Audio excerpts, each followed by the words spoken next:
evening.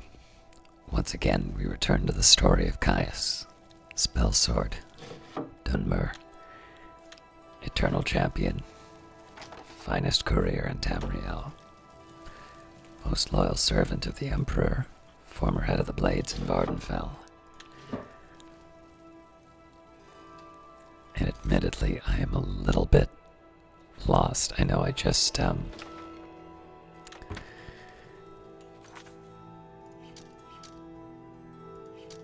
a really clear idea of what I wanted to do at the end of the last broadcast. And now I've lost it. I know I needed to, I know one task was going to be to, stop by the Blades and see, or just let them know what I've got. I feel like there was something intermediate. Let's just take a quick look at the inventory. Well, first of all, yeah, the Mysterium Xarxes to Cloud Ruler Temple.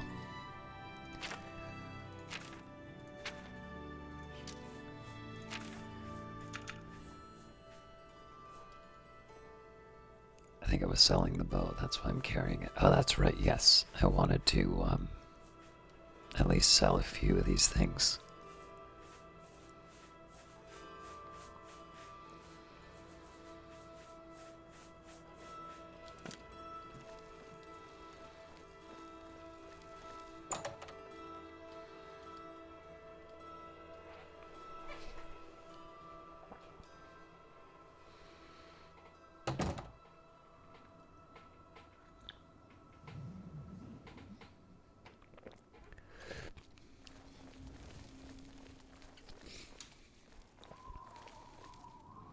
That's the fighter's guild. Well, there might be work there, but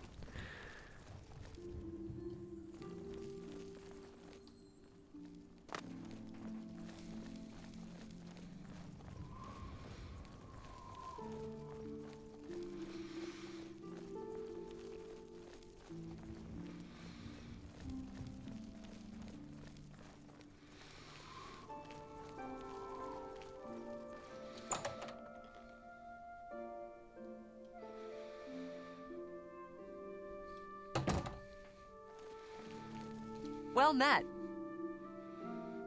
I would love to put...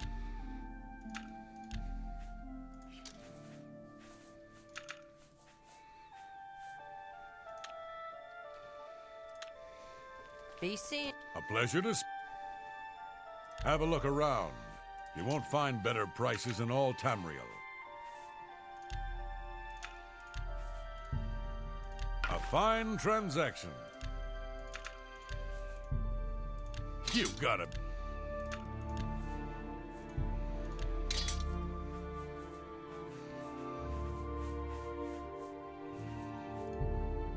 That's more...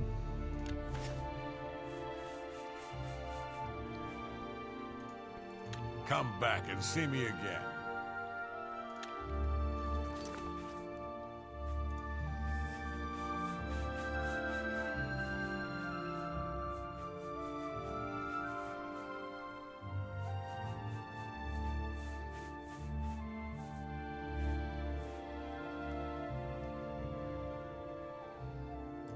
You too.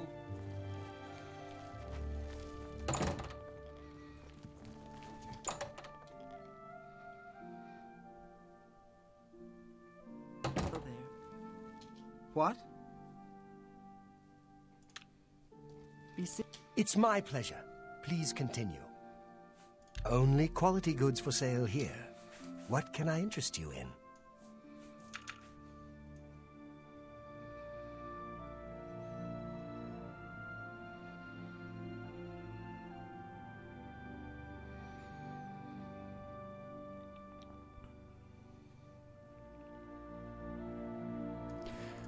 alright, so this will be my chance to sell off some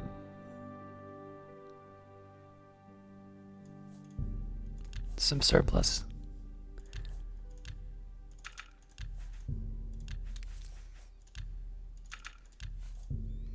Make me a... A...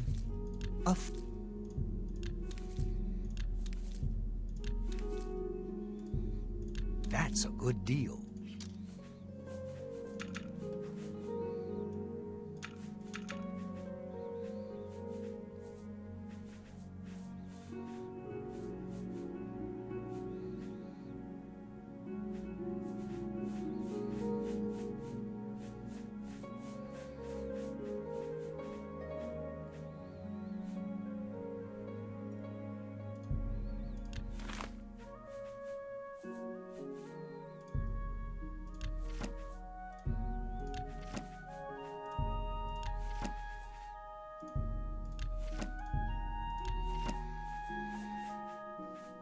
Thank you for your business.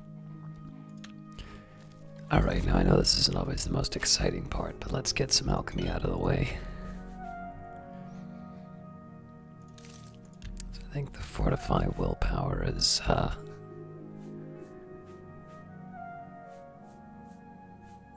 the table. Yeah, can't be lavender.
Doesn't really get me anything, does it?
think overall that was a pretty I'm mixed, Sura.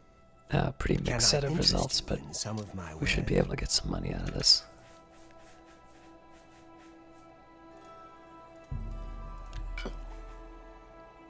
These are always tough. I'll hang on to it for now. That's a good deal.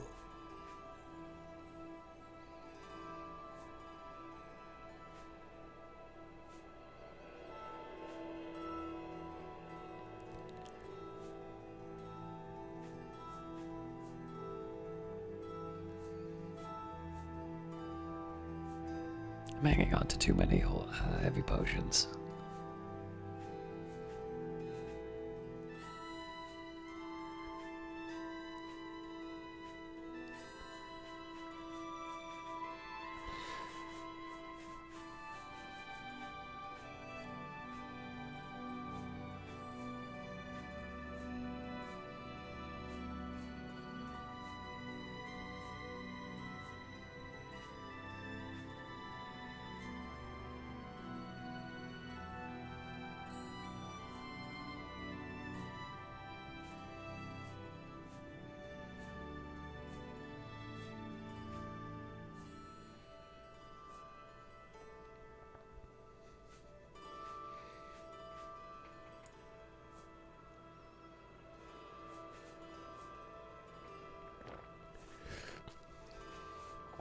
I don't know. Thank you.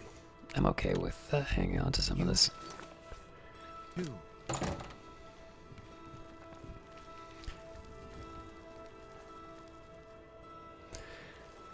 I think at this point we are, well...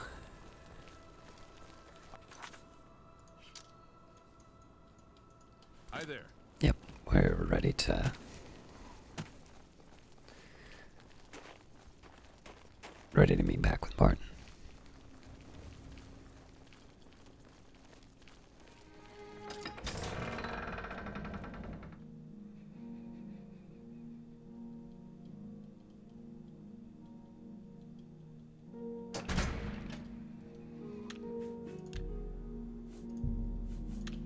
Is that my horse? Huh. I didn't think it would be, ready on the other side.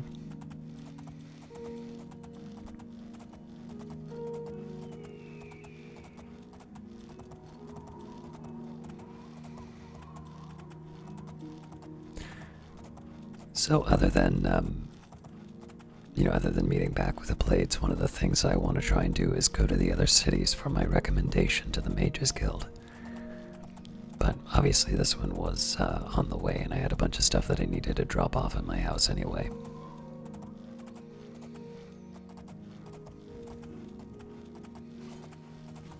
Thank Talos you've returned safely. Do you have the amulet? No, Magger Cameron escaped with it. Please tell me you have some good news. Maybe, if the Mysterium Xarxes. Ah, good. You should take that to Martin right away. He'll be in the Great Hall reading. He's hardly taken time to sleep since you left.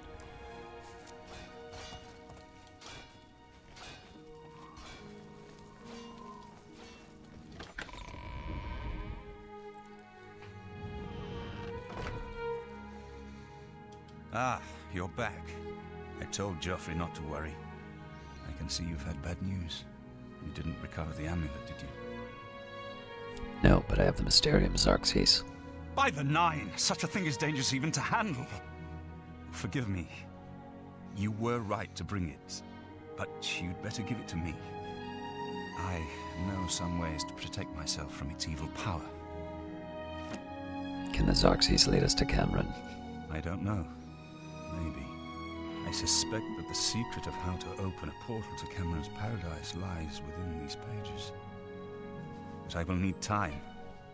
Tampering with dark secrets, even just reading them, can be very dangerous. I'll have to proceed carefully. In the meantime, you should speak to Joffrey. He was concerned about reports of spies in Bruma. What more can you tell me about Daedric Magic? I put aside the dark arts when I became a priest. But the workings of fate may be seen in this too. The gods can turn anything to good. or so I piously told those who came to see me for advice.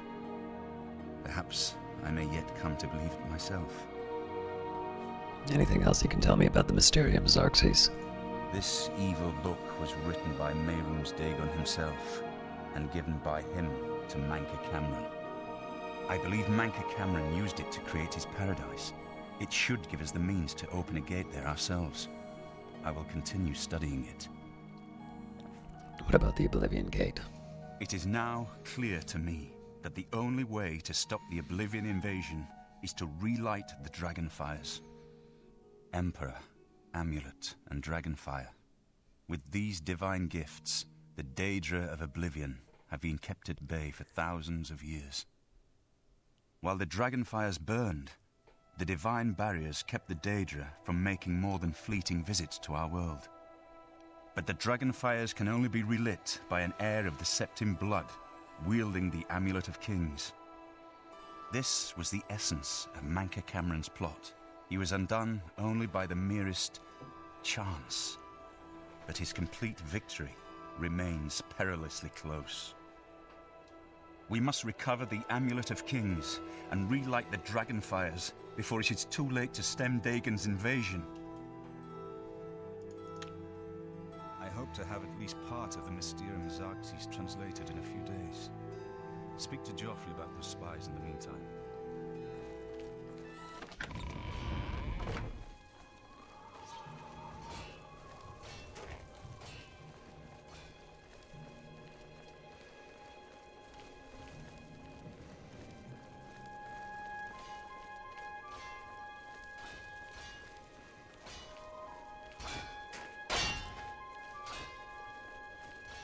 I hope Martin knows what he's doing with that evil book. I fear for what it could do to him if he's not careful. Before we talk about the spies, what can you tell me about Boris? He served with honor. No blade could ask for higher praise. And the spies? Ah, yes, I hope you can help. The gate guards have reported seeing strangers on the road for the past several nights. I cannot leave Cloud Ruler undefended while my men search the whole mountainside, but these spies must be eliminated. I'll find them. Thank you. Talk to Stefan. He can tell you where he has seen them. Captain Bird in Bruma may also be able to help. I've asked the Countess to have the guard keep an eye out for strangers. Track down the spies and kill them. Find out what they know and what they're planning, if possible. I'm counting on you to eliminate those spies. We can't afford to let the Mythic Dawn operate out of Bruma with impunity. Sir, what can I do for you, sir? Let's talk about those spies. We always see them near the runestone at dusk. They aren't too woodcrafty, but Grandmaster Joffrey has forbidden us to range too far from the walls. But it seems that you have been given the freedom to attack the enemy that we all crave. Good luck. We will keep the Emperor safe here. Don't worry. Anything else you can tell me about Cloud Ruler Temple?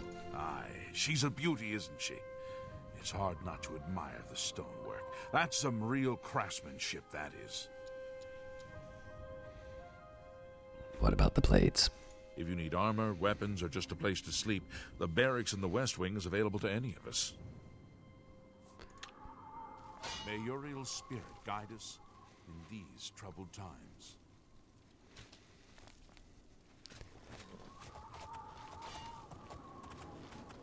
Hopefully this gives us a chance to get a good look at the scenery.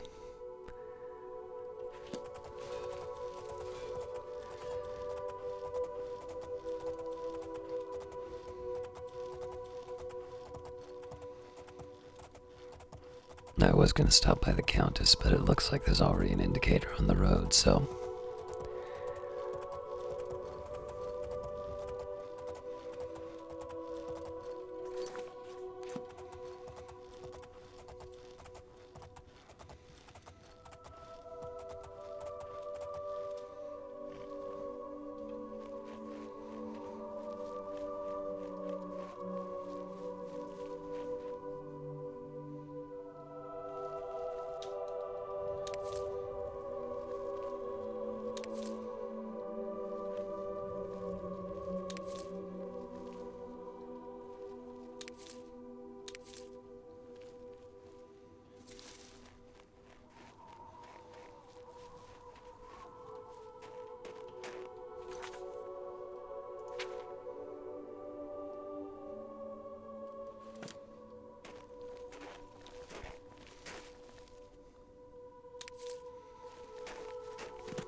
Something I can help you with?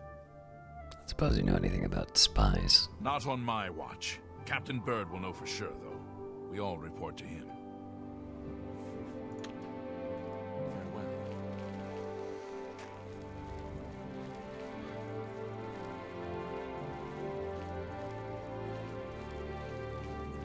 Hiding citizen.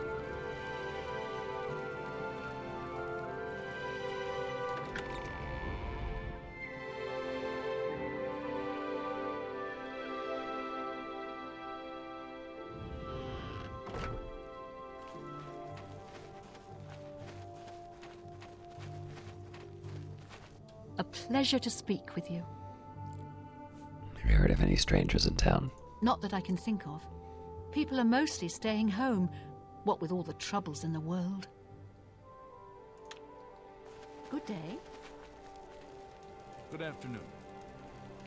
It's wonderful to see you again. Good to see you again.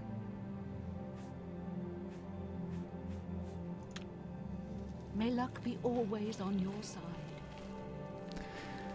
Alright, so now I get to try and find the captain of the guard.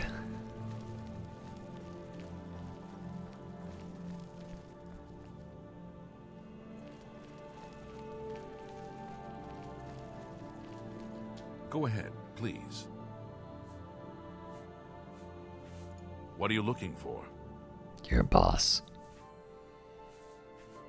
The general trader and clothier and armorer are on the terraces to the west. The smith is north, next to the wall. Thanks. You too. To what do we owe this pleasure? What is it?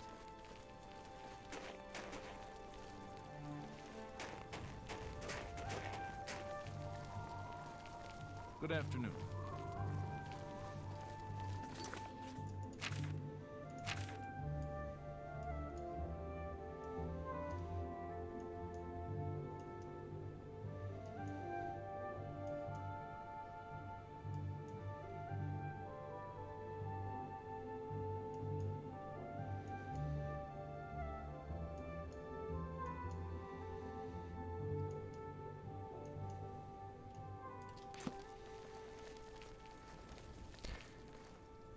Let's double check the castle.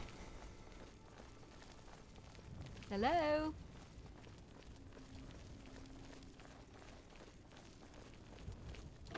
Hello there.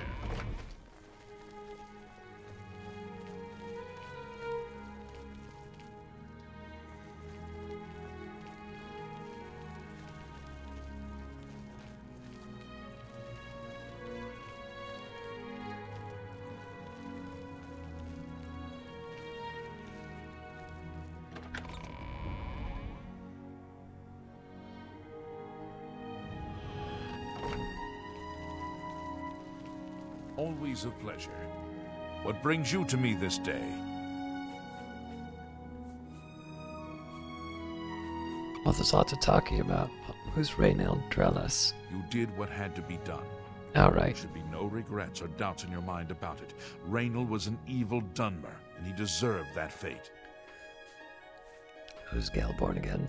In your absence, I dispatched a runner to Skingrad to let them know they needed to clear Geleborn's name for the record books. Like Braden, I think he deserves to have his name clear of wrongdoing. And Braden? Although we can't go back and undo what's been done, I feel justice has been served and Braden's soul may rest with ease. Not on my watch, Captain. Alright. I also need to tab out for just a second. I hope this doesn't mess with the recording.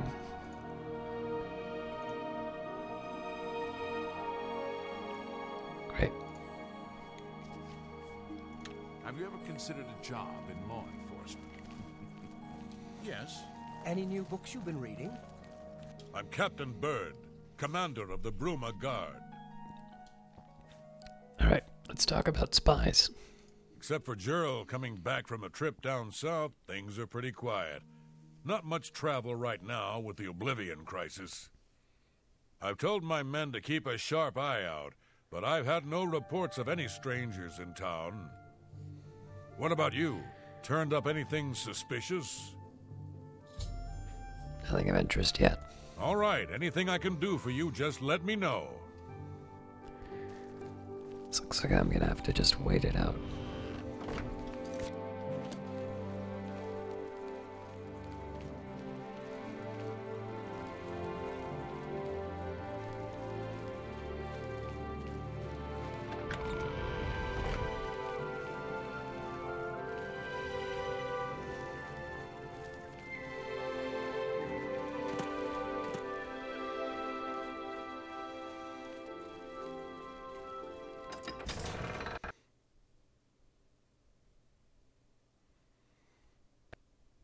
Well, this is a good start.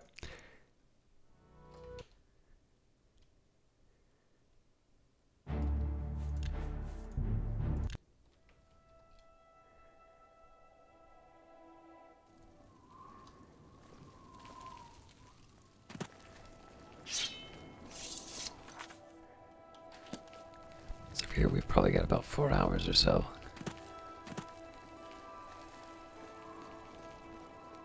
The sky seems unusually clear. Not that I mind, it looks nice, but...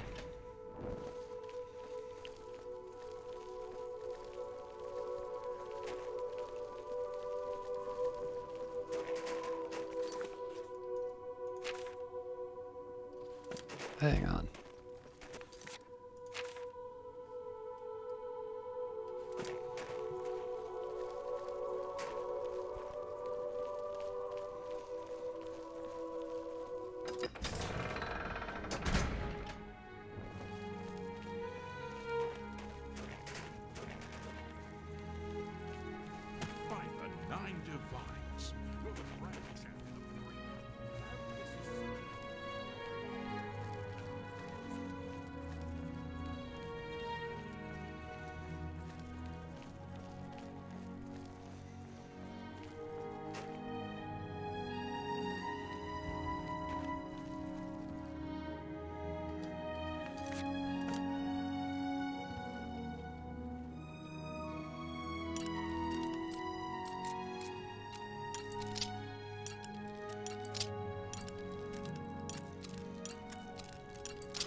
I guess I need to find out,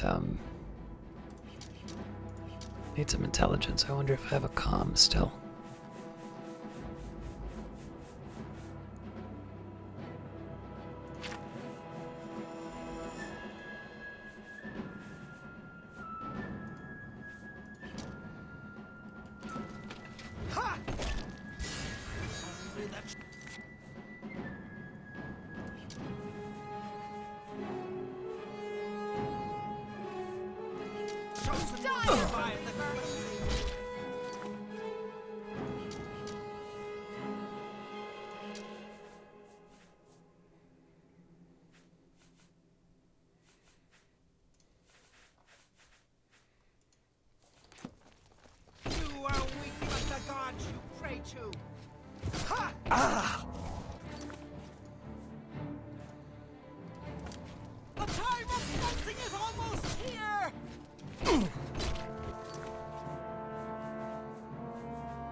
Really trying to make the intelligence work here.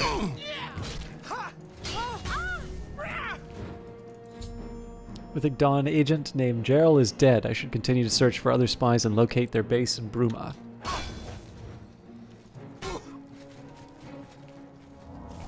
You are weak like the gods you pray to. You are... Found a key marked basement key. Perhaps this clue can help me locate a Mythic Dawn agent's base in Bruma. You are weak like the gods you pray to. I do not fear death. The time must die, unbeliever. Be glad you will not live to see the day Lord Dagon.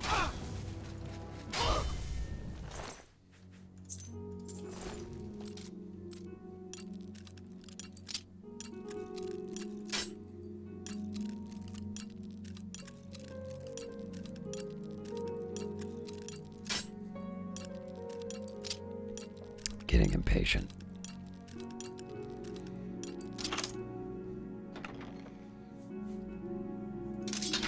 Could probably sell him before.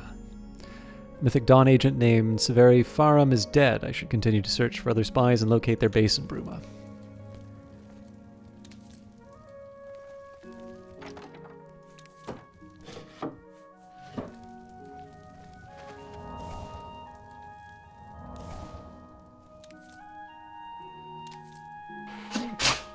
Excuse me.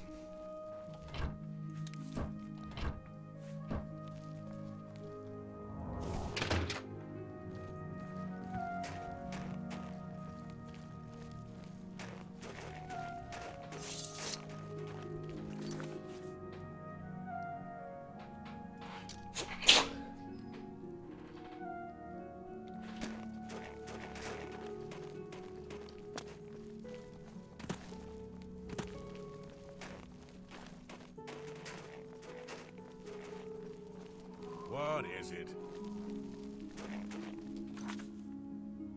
So on the map I saw something marked as basement. Really? Still something here.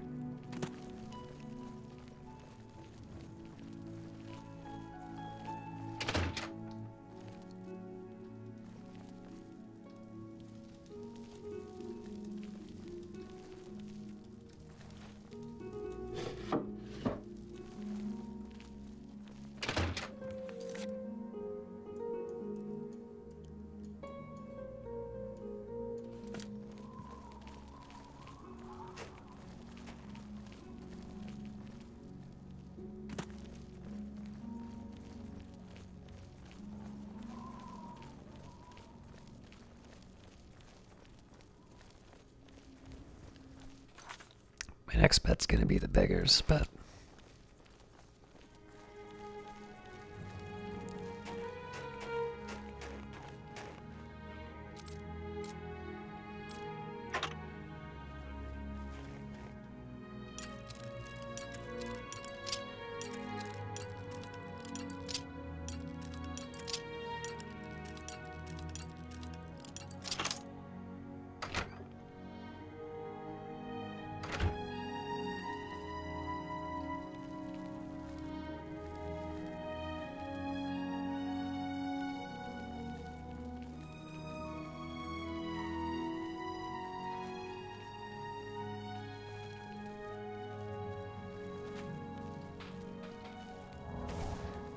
given that the key didn't actually unlock this basement, I'm thinking this is someone's actual basement.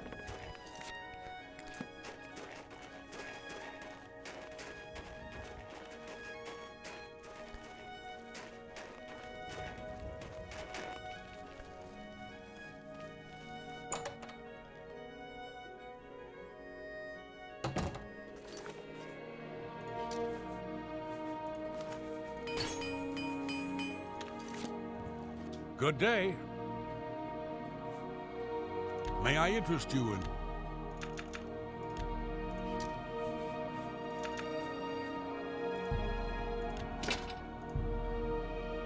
You drive a hard bargain. Thank you. Come again. Good day.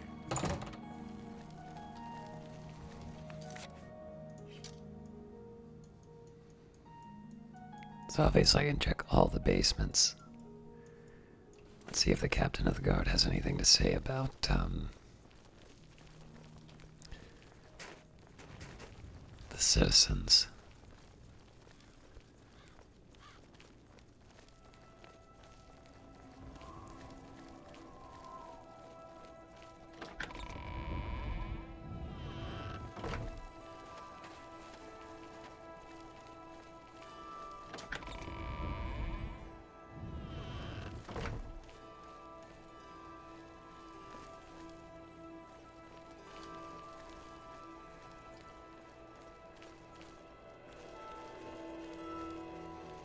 Hello.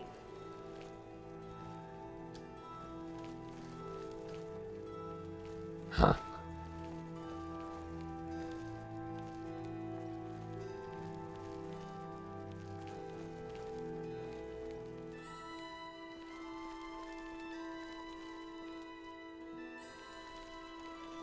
Greetings to you. At least now I know to look for the majestic beard. Always a pleasure.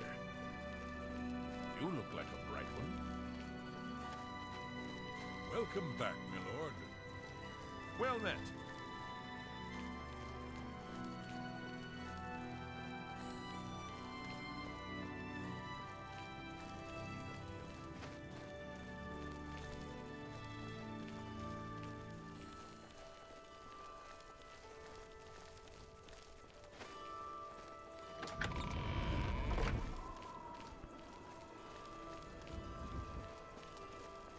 Good to see you.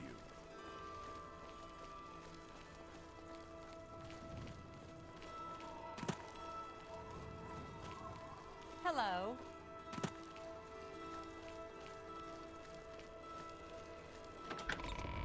I'm wondering, this is big enough to have a basement.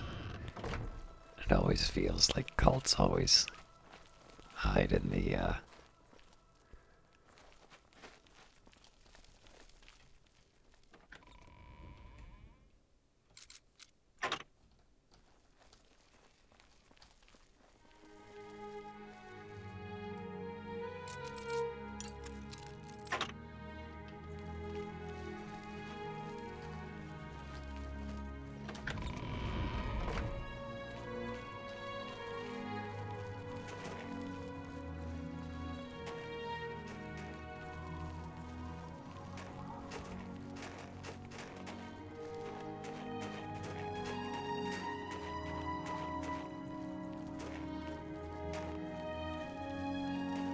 Well met.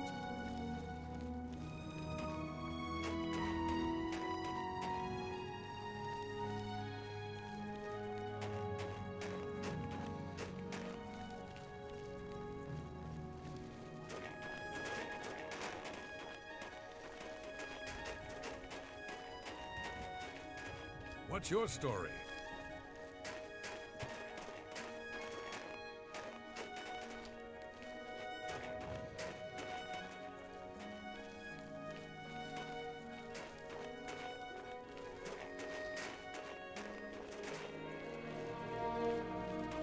I do find it a little curious that it keeps directing me back to this area. It sort of makes me think that I haven't seen all of it.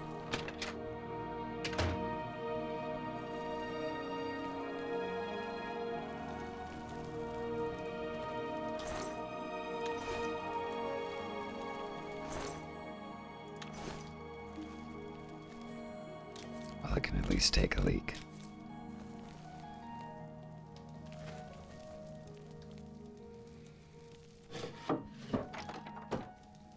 I mean, this place, if there's a basement here, it's really well hidden. Ow.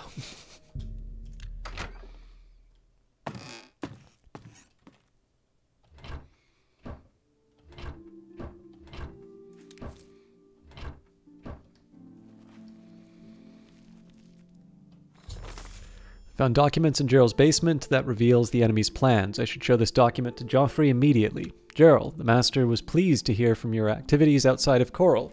The more gates that we open, the nearer we are to the glorious cleansing. The Master has chosen you and Severi for a most crucial mission, a sign of your advancement through the ranks of the Chosen. We have learned that the Septim Heir has gone to ground at Cloud Ruler Temple, the lair of the accursed blades.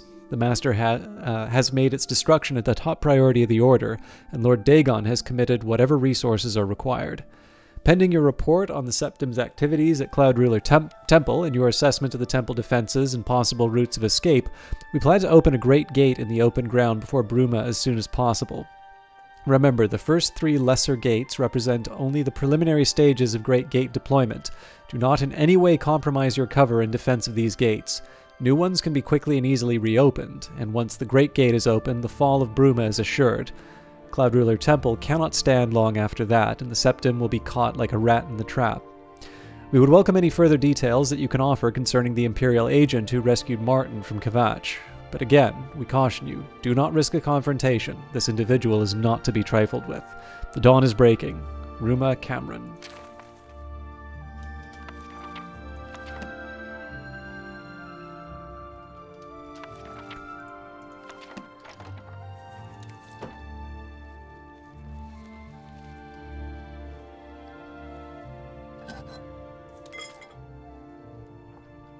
I do like a secret potato stash.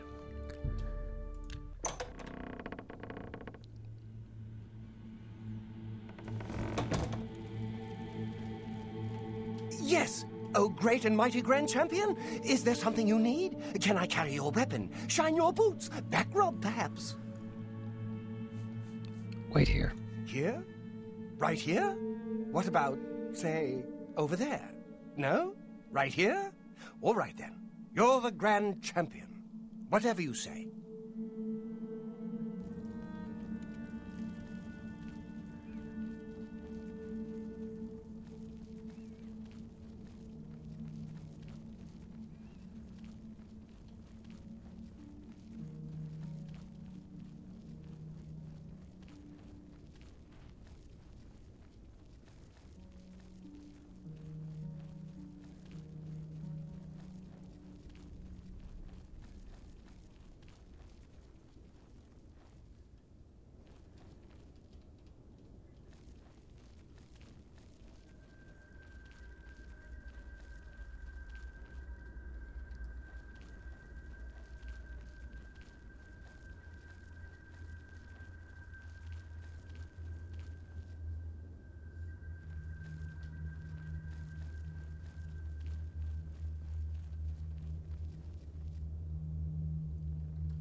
See if we can catch him unawares.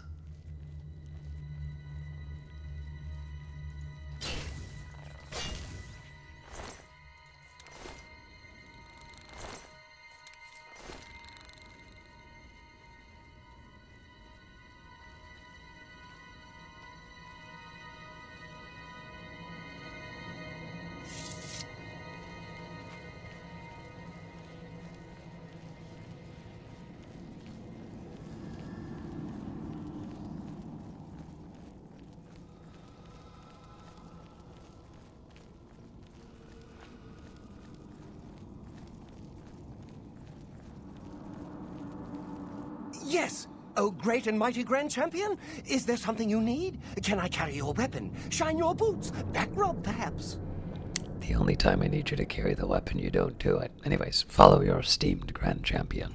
Golly, you're the best! I'm going to follow you and watch you and worship the ground you walk on. Let's go.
You really want to go after my fan, don't you?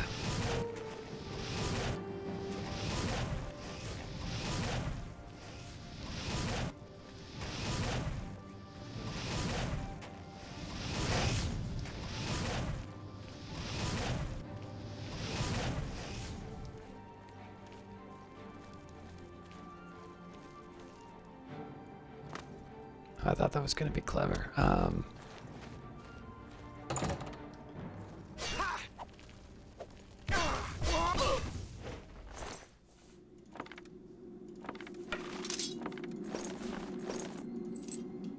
figure they can keep the pets.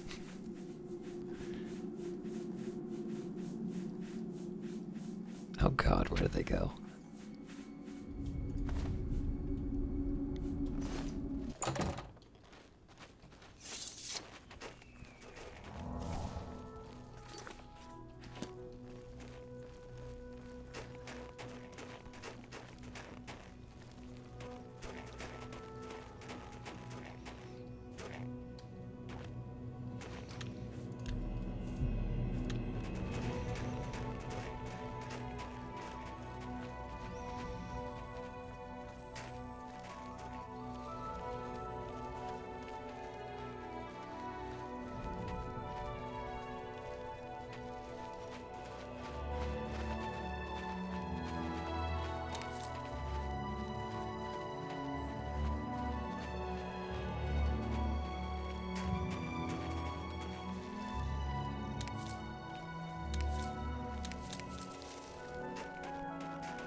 Hail! I'll feel better when you've eliminated those spies. There's no telling what they may be planning. What have you learned about the spies? Excellent work. I knew I could count on you. The gods did not idly choose you as their agent, whatever you may think. But it is clear that Mankar Cameron will soon bring all his power to bear against Bruma. I will warn the Countess of the danger. You should speak to Martin. I believe he has made some progress with the Mysterium Xarxes. I will send word to the Countess at once of the danger to Bruma. You should speak to Martin about his progress with the Xarxes. I've deciphered part of the ritual needed to open a portal to Cameron's paradise. The Xarxes mentions 4 items needed for the ritual, but so far I have only deciphered one of them. The blood of a Daedra lord. In fact, Daedric artifacts are known to be formed from the essence of a Daedric lord, from whence they derive their great power. Not an easy thing to come by, obviously, but we will need a Daedric artifact. Bring it to me when you have acquired one. And where exactly do I find these? The only way to obtain a Daedric artifact is through the cults devoted to each of the Daedric lords. The book, Modern Heretics, is the best introduction to Daedric cults. The library here has a copy if you need it. Remember, the Mysterium Xarxes ritual will consume the physical form of the artifact in order to release its Daedric power. Anything else you can tell me about the Mysterium Xarxes? I've learned that the Mysterium Xarxes is both the gate and the key to Cameron's paradise. In some sense, the book is Cameron's paradise. Mankar Cameron bound himself to the Xarxes when he created his paradise, using dark rituals which I will not speak of further. A gate can be opened from the outside, however. It will be more difficult, as I will have to temporarily bind myself to the book. But I believe it can be done. I will continue working to decipher the arcane items needed for the binding ritual. I think I'm close to deciphering. I need more a moment of ritual. your time. I hope to have made some progress by the time you Of course. return with the Daedric What artifacts. troubles you? Martin is safe and the temple is secure. But there's a storm brewing. I can feel it. Feel it in my bones. The worst is yet to come. Mark my words. I've come to value your judgment and your experience. Your wisdom does us all a great service. You know that no matter what happens, no matter what fate befalls us, together we honor the memory of Uriel Septim. It's pretty clear, isn't it? We failed once. We must not fail again. But let us discuss this no more. Come what may, the blades will stand ready. May Talos guide you. Ah, there you are. We need to talk. Please, speak. I think I'll just read everything Martin's reading. Glories and Laments Among the Eyelid Ruins by Alexandre Hetrard. Having arrived at Godlesfront Priory, halfway on the Gold Road between Skingrad and the Imperial City, I resolved to make a side trip to view the magnificent ruins of Seatatar, or Shadow in the Fatherwoods in the ancient Aelid tongue. After many hours of difficult travel through tangled hawthorn hells and limberlosts, I was suddenly struck dumb by the aspect of 5 pure white columns rising from a jade-green mound of vines to perfect V-shaped arches and graceful capitals towering above the verdant forest growth. The spectacle, caused me to meditate on the lost glories of the past and the melancholy fate of high civilizations now poking like splinter shards of bone from the green-brown tumults of time-swept obscurity. Within the forest tangle, I discovered an entrance leading down to the central dome of a great underground edifice once dedicated to Magnus, the god of sight, light, and insight. Dimly lit by the faded power of its magical pools, the shattered white walls of the enclosure shimmered with a cold blue light. The marble benches of the central plaza faced out across the surrounding waters to tall columns and sharp arches supporting the high dome. From the central island, stately bridges span the still pools to narrow walkways behind the columns, with broad vaulted avenues and limpid canals leading away through ever-deepening gloom into the darkness. Reflected in the pools were tumbled columns, collapsed walls, and riotous root and vine growth, thriving the dark half-light of the magical fountains. The ancient Eyelids recognized not the 4 elements of modern natural philosophy, earth, water, air, and fire, but the 4 elements of high elf religion, earth, water, air, and light. The Eyelids considered fire to be a weak and corrupt form of light, which Eyelid philosophers identified with primary magical principles. Thus, their ancient subterranean temples and sanctuaries were lit by lamps, globes, pools, and fountains of purest magic. It was by these ancient faded but still active magics that I knelt and contemplated the departed glories of the long-dead Eyelid architects. Gazing through the glass-smooth reflections of the surrounding pools, I could see, deep below, the slow pulse, the waxing and waning of welkin stones. The chiefest perils of these ruins to the explorer are the cunning and deadly mechanisms devised by the Eyelids to torment and confound those who would invade their underground sanctuaries. What irony that after these many years, these devices would still stand vigilant against those who would admire the works of the Eyelids. For it is clear these devices were crafted in vain. They did not secure the Eyelids against their true enemies, which were not the slaves who revolted and overthrew their cruel masters, nor were they the savage beast peoples who learned the crafts of war and magic from their Eyelid masters. No, it was their arrogant pride of their achievements, their smug self-assurance that their empire would last forever, that doomed them to fail and fade into obscurity. Freely. Martin is safe, and the temple... The Amulet of Kings by Wennegrus Manona.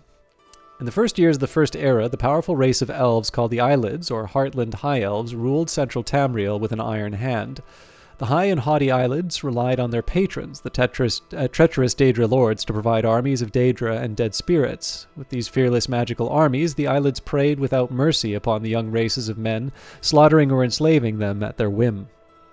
On behalf of the suffering human races, St. Alicia, the first in the line of Cyrodiils, sought the aid of Akatosh, the dragon god of time and ruler of the noble Daedra.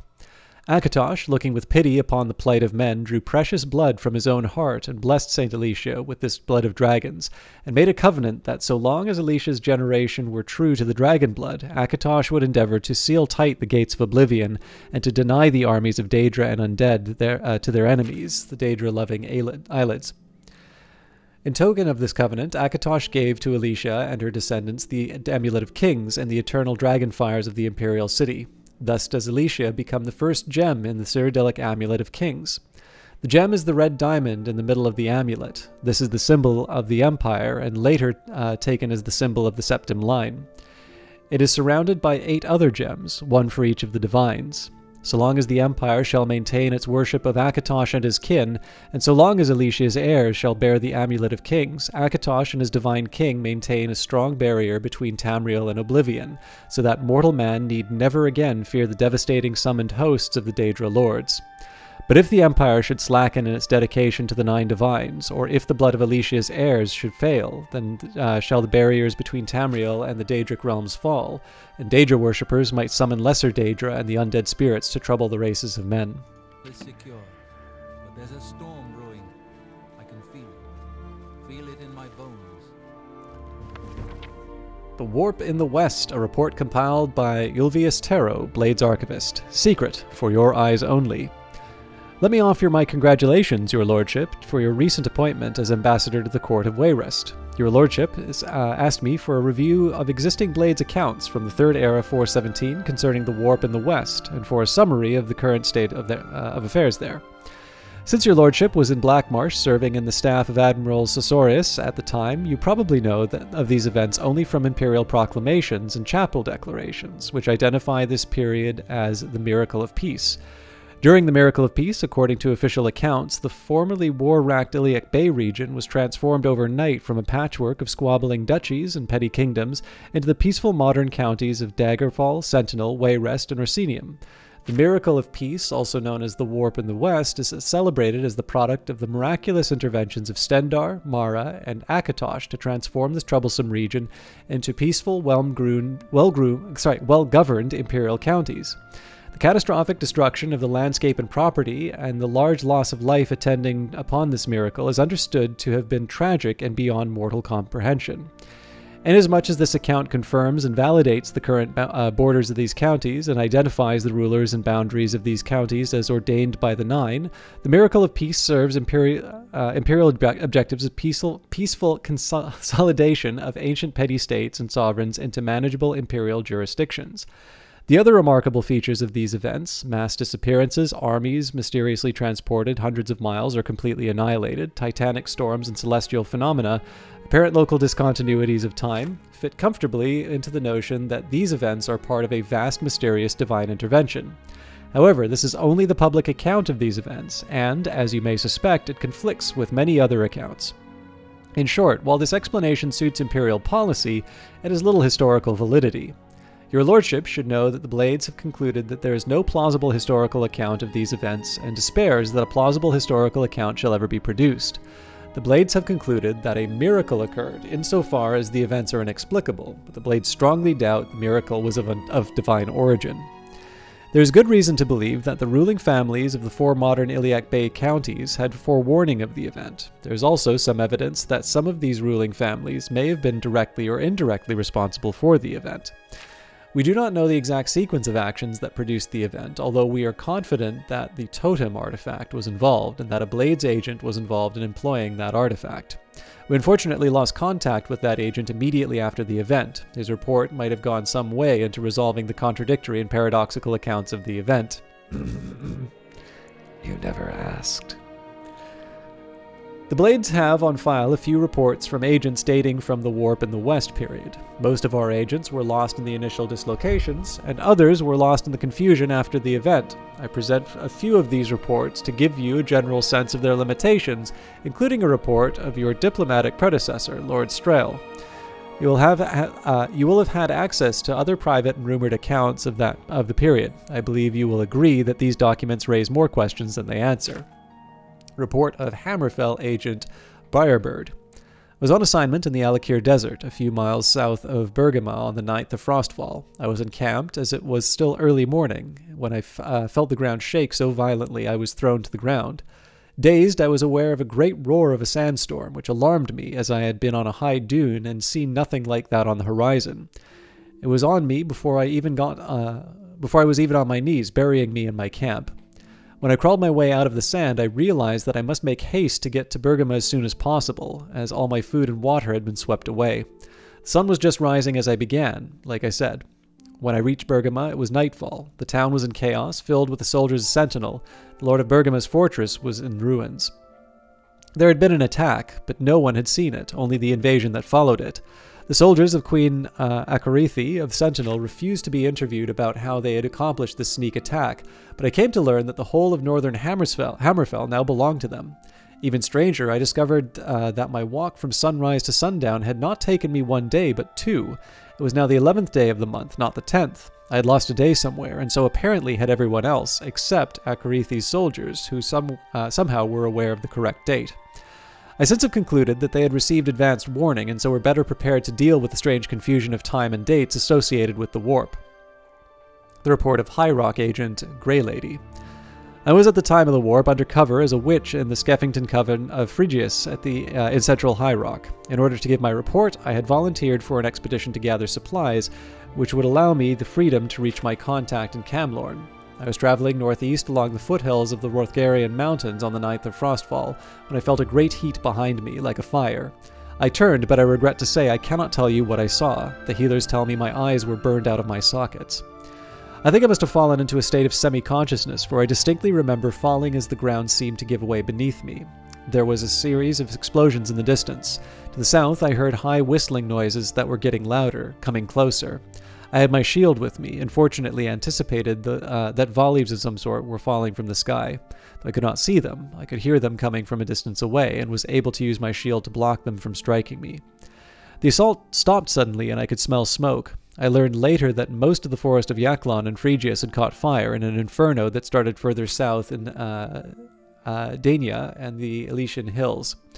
Fortunately, I kept my bearings and moved north, finally reaching a temple in the wilderness where my wounds were healed as well as they could be. It was there I learned that there had been a 3-way clash between Daggerfall, Wayrest, and Orsinium, not far from where I had been, and that the land midway between their kingdoms had been decimated. The report of Ambassador Lord Nygon Strail. His Imperial Majesty had sent me on a delicate errand, the details of which I cannot convey in this insecure report, but my official capacity was to be the Emperor's ambassador to the court of Wayrest. From there I was to meet with an old friend, Lady Brezenia, who was already in the vicinity. Foregoing any attempt at stealth, I was on an Imperial barge sailing westward on the Builsay, the morning of the 9th of Frostfall. I remember it was a slightly chilly day, but the sky was very blue. We had just passed the delightful riverside village of Candlemas when the captain sounded the alarm. There, in front of us, was a colossal wall of water, at least 30 feet high. It smashed our barge to splinters before any of us had a chance to react. I woke up on the shore, having been rescued by one of my servants, who had miraculously not lost consciousness. He and I and one other man were the only survivors. I thought at first that it was suspiciously similar to what happened to another agent of ours in High Rock, but a short time before, where a freak storm had shipwrecked him in the Iliac Bay near Privateer's Hold. Furious and determined to see if similar forces were at work, I began a quick march to Wayrest. The march, however, was not so terribly quick. The villagers all along the Builsay were on fire, and battles raged between the orcs of Orsinium and the soldiers of King Edwir in the formerly independent principality of Galvadon, in the east of Wayrest. I am an accomplished mage and was quite able to defend myself, but it took the better part of a week to make it those few miles to Wayrest. King Edwir and his queen Brenzia were celebrating their great victories when I arrived. By then I had gathered the barest facts of the matter, that simultaneously there were 7 great battles in the Iliac Bay, and no one could describe them at all, only their blood-soaked aftermath. To summarize, on the 9th of Frostfall, there had been 44 independent kingdoms, counties, baronies, and dukedoms surrounding the Iliac Bay, if one includes the unconquered territories of the Rothgarian Mountains and the Dragontail Mountains, the High Rock seacoast, the Isle of Belfiria, and the Alakir Desert. On the 11th of Frostfall, there were but 4, Daggerfall, Sentinel, Wayrest, and Orsinium, and all of the points where they met lie in ruins as the armies continued to do battle. I was determined to find the truth from the king, even if I had to be a most undiplomatic diplomat to do it. Edwir, though generally a jovial sort, had blustered, saying that he did not want to give out military secrets. The queen, ever calm with those unreadable red eyes of hers, told me, "We do not know." I think it's safe to assume that Berenzia did not tell me everything, but the facts of her story, which I later verified after pointed interviews in Daggerfall, Sentinel, and Orsinium, was that they had learned that a certain powerful ancient weapon was going to be activated.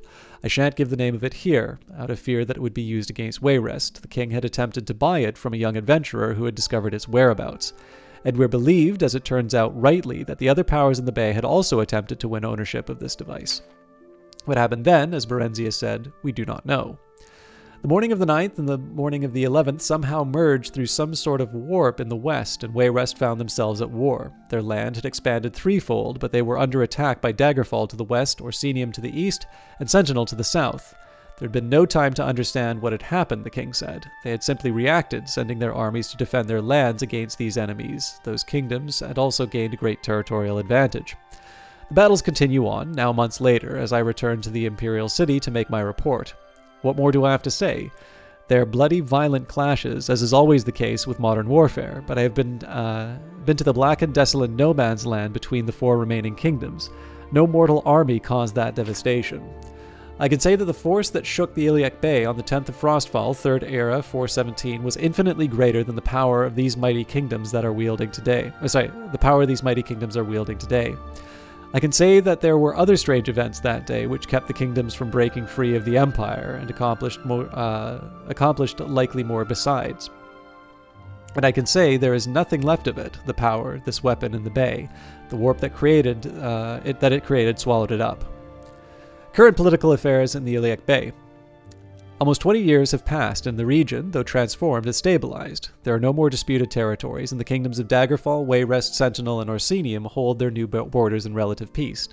Wayrest spreads across the eastern coast of the bay, stretching from the land formerly called Anticlair to half of Galvedon. Edwir has passed on to his ancestors, leaving his kingdom in the hands of his daughter, Elisania, who has 2 children by her royal consort and seems likely to hold her father's lands. Your lordship may also choose to communicate directly with King Helseth and Queen Berenzia in Mournhold.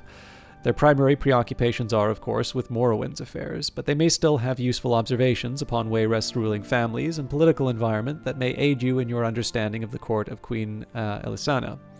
King Gortwog over Orsinium controls much of the Rothgarian mountains, as well as the profitable river coast of the Builsay. He persists in his demands that Orsinium be recognized as an imperial province separate from High Rock. The Elder Council treats Gortwog as a recognized king and collects taxes directly from Orsinium, but officially Orsinium remains a county of High Rock, though technically it spans both the provinces of High Rock and Hammerfell. Sentinel has gained the most land, sprawling across the entire southern Iliac Bay from Abibongora, beyond the Dragontail Mountains, to the edge of Mornoth, Orsinium's territory. Queen Akarathi, at her death, left her enormous kingdom to her only surviving son, Lotan, who is now surely one of the most powerful kings in Tamriel. Daggerfall is still ruled by the Breton king Gothrid and the Redguard queen Abuki. Their land now encompasses all of western High Rock, from the border they share with Wayrest at Anticlair to the east to Yaklon in the north. They have 4 children now and are much beloved in their realm. If there are other repercussions in the mysterious warp and the rest, they have not yet come to our attention in the course of the 20 years of observation. The worst is yet to come, mark my words. The book Modern Heretics describes the location of the Shrine of Azura. Perhaps if I visit this shrine, I can learn how to obtain a Daedric artifact. Modern Heretics, a study of Daedra worship in the Empire, Hadris of Gottlesfront. Daedra worship is now prohibited by law in Cyrodiil. Primarily, it is the result of the Imperial Charter granted the Mages Guild Daedra worship is not prohibited by law in Cyrodiil. Primarily, this is a result of the Imperial Charter granted the Mages Guild permitting the summoning of Daedra. Nonetheless, chapel and public opinion is so strongly against Daedra worship that those who practice Daedric rituals do so in secret. However, opinions about Daedra worship differ widely in other provinces. Even in Cyrodiil, traditional opinions have changed greatly over the years, and some communities survive which worship Daedra. Some more traditional Daedra worshippers are motivated by piety and personal conviction. Many modern Daedra worshippers are motivated by a lust for arcane power. In particular, questing heroes of all stripes seek after the fabled Daedric artifacts and for their potent combat and magical benefits. I personally have discovered one community worshipping the Daedra Lord Azura, Queen of Dawn and Dusk. A researcher curious about Daedra worship might research in several ways, through a study of the literature, through exploration and discovery of ancient Daedric shrines, through questioning local informants, and through questioning worshippers themselves. I used all these means to discover the Shrine of Azura. First, I read books. References like this one may provide a helpful general background concerning Daedric shrines. For example, my researches that led me to understand that in Cyrodiil, Daedric shrines are generally represented by statues of Daedra lords. Daedric shrines are generally represented by statues of Daedra lords, are generally situated in wilderness locations, far from settlements, that each shrine generally has associated with it a community of worshippers, often referred to as a coven, that shrines have associated with them a particular time, often day of the week, when a Daedra lord might be solicited, that Daedra lord often will not deign to respond unless they regard a petitioner of sufficient prowess or strength of character, that they will only respond if given the proper offering, the secret of which offering often known only to the community of worshippers, and that, in return for the completion of some task or service, the Daedra lords will often undertake to offer an artifact of power to a successful quester. Then I questioned locals with an intimate knowledge of the wilderness. Two classes of informants I found especially useful: well-traveled hunters and adventurers who might come across shrines in their travels, and scholars of the Mages Guild. In the case of the Shrine of Azura, both sources were profitable. I discovered a Chidenhall hunter who had chanced across a strange epic statue in his travels. The statue was of a woman with outstretched arms. In one hand she held a star, in the other hand she held a crescent moon. He had shunned the statue out of a superstitious fear, but had marked the location in memory, far north of Chidenhall, northwest of Lake Arius, high in the Gerald Mountains. Then, proceeding to a local mages guild with a description of the statue, I was able to confirm from its description the identity of the Daedra Lord worshipped. Having discovered the location of the shrine, I visited it and discovered that there was a community of worshippers. Because of the strength of opinion against Daedra worship, the worshippers were, at first, reluctant to admit their identity. But once I had won their trust, they were willing to divulge to me the secrets of the times when Azura would hear petitions, from dusk to dawn, and that the offering required by Azura was glow dust, a substance obtained from the will-o'-the-wisp. I am, of course, nothing more than a champelman and scholar, so it did not lie within my power to find a will-o'-the-wisp to obtain the glow dust, nor am I certain that Azura would have found me worthy to make such an offering. But had I proffered it, but I was assured that if I had been able to make such an offering, and it would have been accepted, Azura would have given me some sort of quest, which, if completed, might have earned me the reward of Azura's Star, a Daedric artifact of legendary magical powers. I have since heard rumors of the existence in Cyrodiil of several other Daedric shrines, of Daedric lords to which they are dedicated, and Daedric artifacts that might be won by questing heroes. Hircine the Huntsman, for example, is linked in legend to the Saviour's Hide, a powerful enchanted armor. The Hammer of Voldendrung is associated with Malakath, Lord of Monsters, and the eponymous Mace of Molag Bal is also thought to be the object of Daedra worship. Other Daedra lords and their shrines and worshippers remain to be discovered in Cyrodiil by earnest and persistent researchers. Well, it's a start. Have you discussed this with the others? Hail. I should see if there's anything else in the library. Aye, comrade. We'd best stay sharp. Who knows what tomorrow brings? I need to talk to you, soldier to soldier. Please, speak freely. Martin is safe, and the temple is secure. But there's a storm brewing. I can feel it. Feel it in my bones. The worst is yet to come. Mark my words.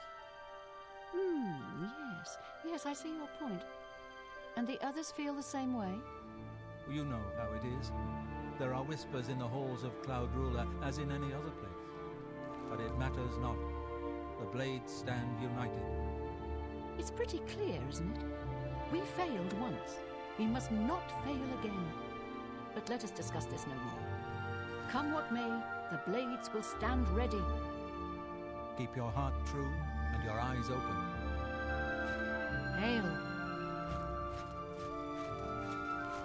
Sir. All right, I'll read a few of these.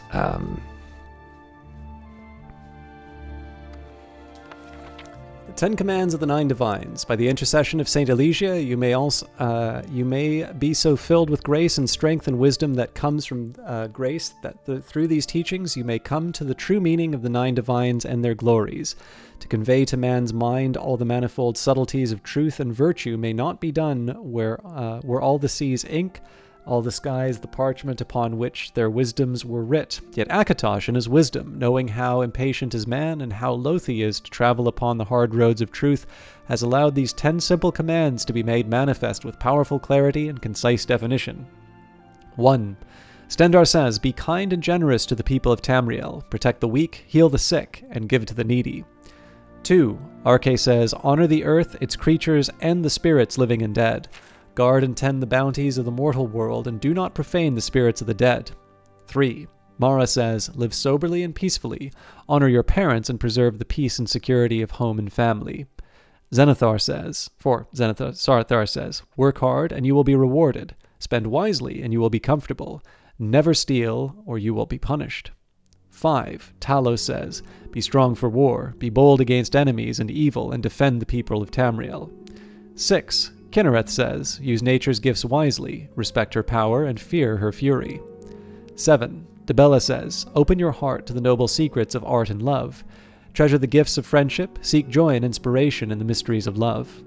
8. Juliano says, know the truth, observe the law. When in doubt, seek wisdom from the wise. 9. Akatosh says, serve and obey your emperor, study the covenants, worship the Nine, do your duty, and heed the commands of the saints and priests. 10. The Nine say, above all else, be good to one another.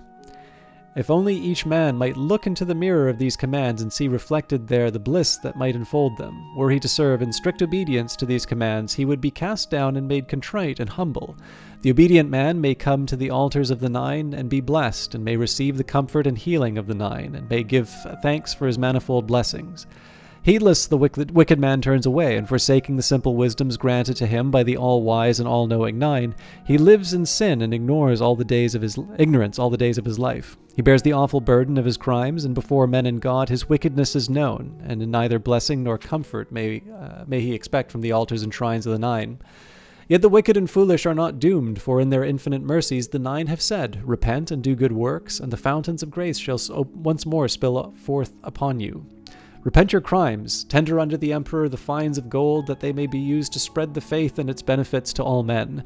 Do yourself good works, redeem your infamy by shining deeds, show to all men and the Nine the good fame of the righteous man, and you may once again approach the altars and shrines of the chapel to receive the comfort and blessings of the Nine.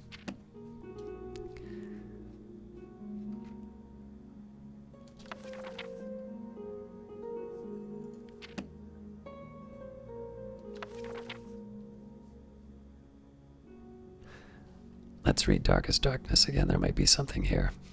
In Morrowind, both worshippers and sorcerers summon lesser Daedra and bound Daedra as servants and instruments.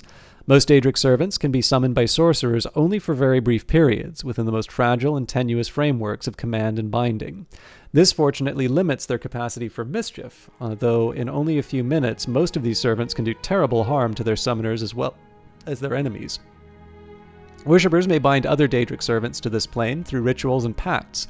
Such arrangements result in the Daedric servant remaining on this plane indefinitely, or at least until their bodily manifestations on this plane are destroyed, precipitating their supernatural essences back to oblivion.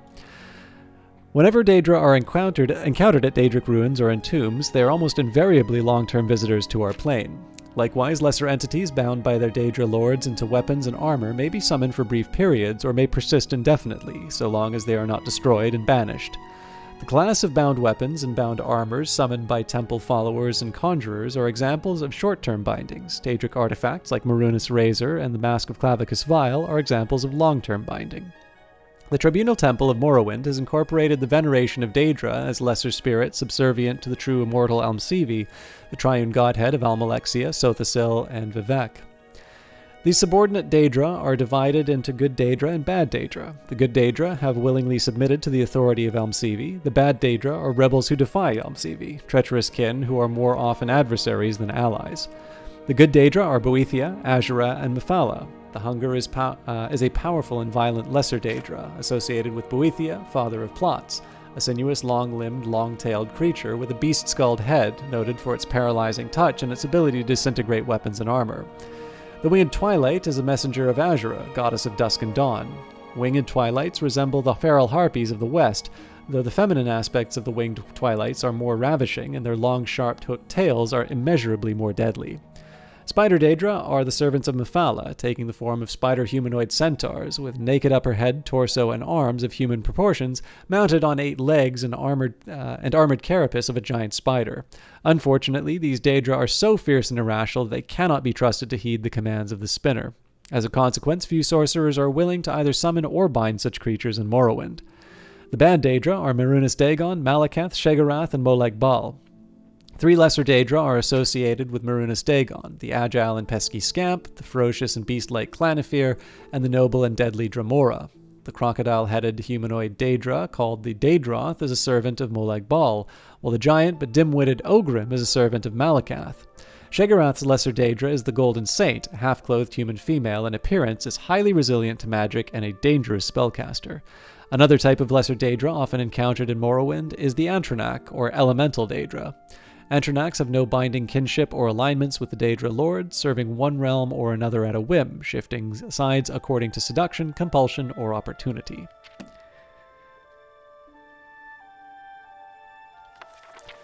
Waters of Oblivion. 120 numbered ages in the void that fated folk had grown... Sorry, let's try that again. 120 numbered ages in the void that fated folk had grown deep-schooled in evil. Then the bright gods resolved to punish those faithless spirits and shatter the unruly caitiffs, those huge unholy scathers, loathsome to the light. They repented exceedingly that they had gazed upon Oblivion and seen there the first of dark kin, and welcomed them as brothers and sisters. The principalities of victory beheld how great was the wickedness of the wayward spirits, and saw that they were bold in sin and full of wiles.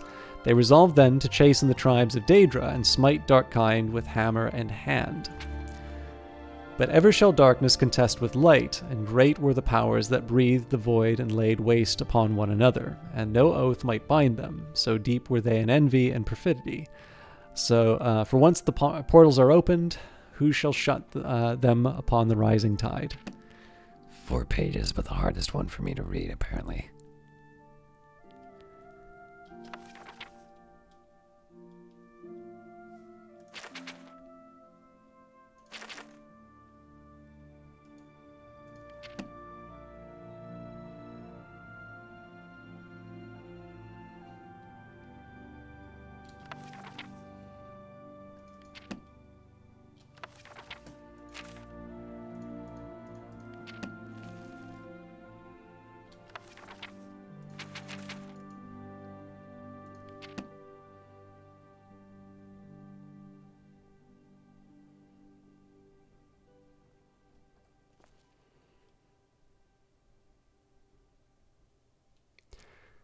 Really just trying to look for more hints on locations for Daedra.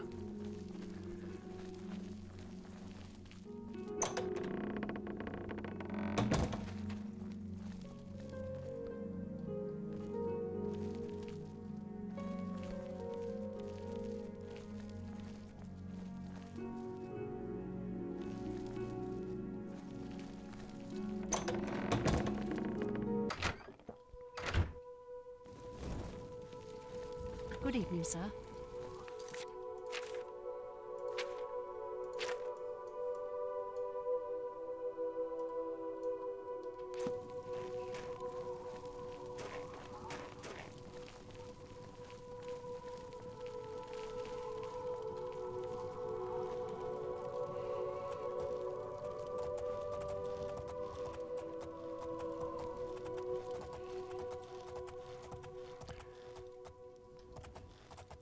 So I suspect this won't be the easiest thing for me to find, but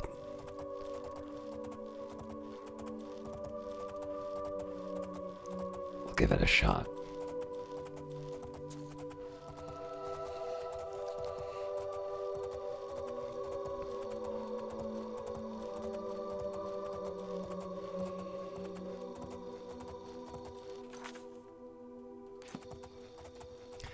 Now I am kind of curious because I believe I came in through the other door, whether or not my horse shows up at the exit that I leave on. I really do like seeing the church lit up like that.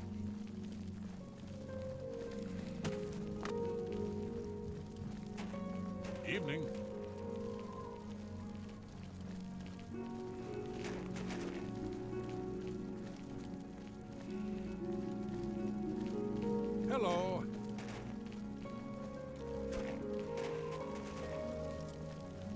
Yeah.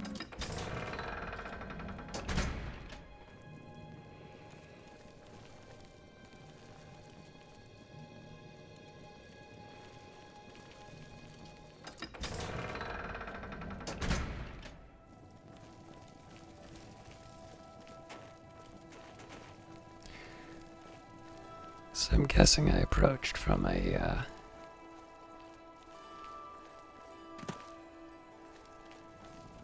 I'm guessing I approached from an unusual angle.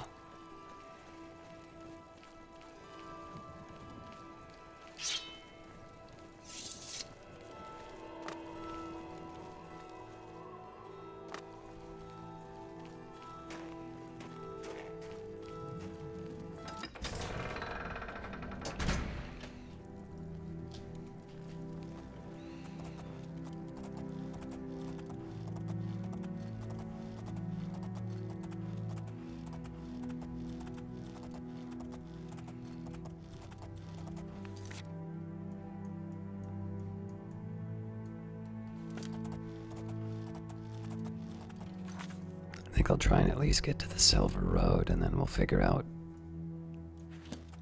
where to go from there.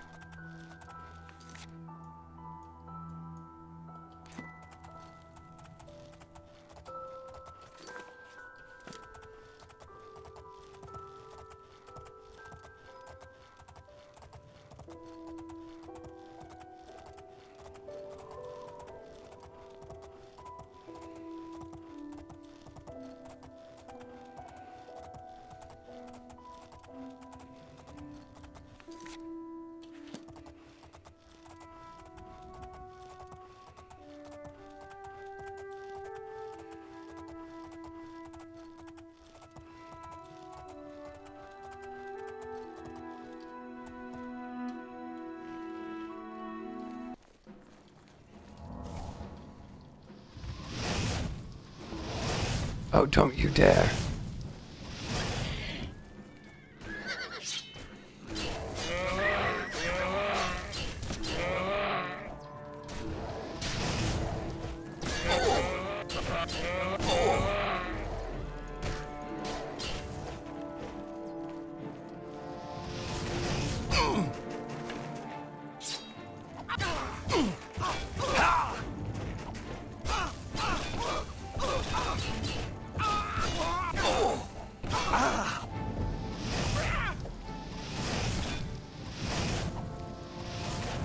You're kidding me.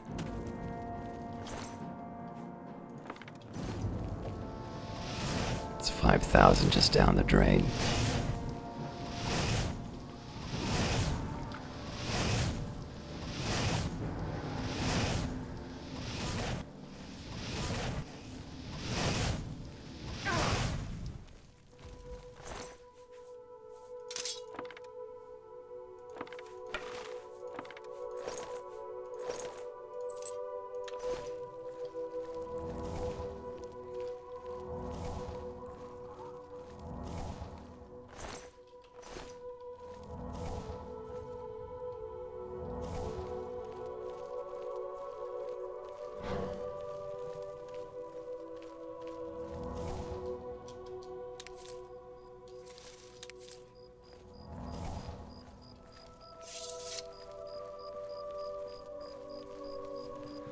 I mean, I guess I'm going back to Cheydinhal anyway, so if I'm gonna lose a horse, this is the time, but man, that's frustrating. At this point, maybe just going due east is the right call.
So one of the reasons why I want to stick to roads where I can is to try and find the signs that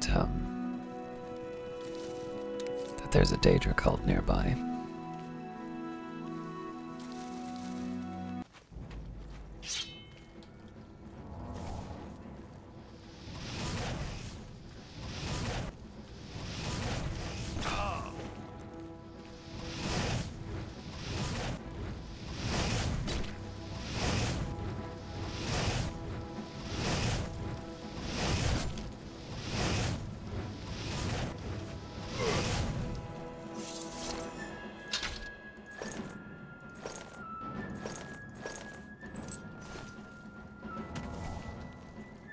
I think second of all, I also probably want to find a place to sell all of this.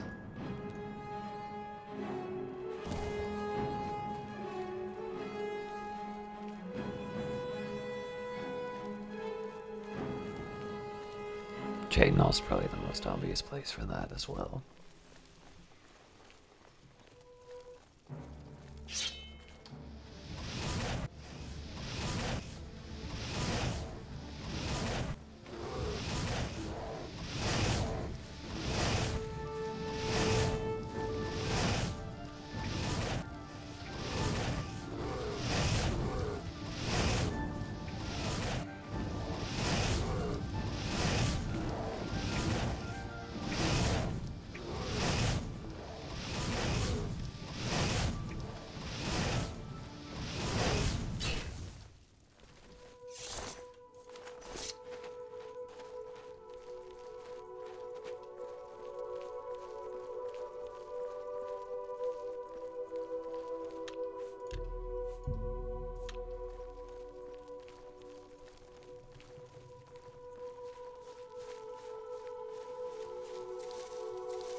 Figure I should touch it to see if it shows up on my map, but I don't really think I need anything from a thief stone.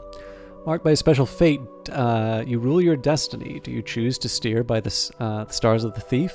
No.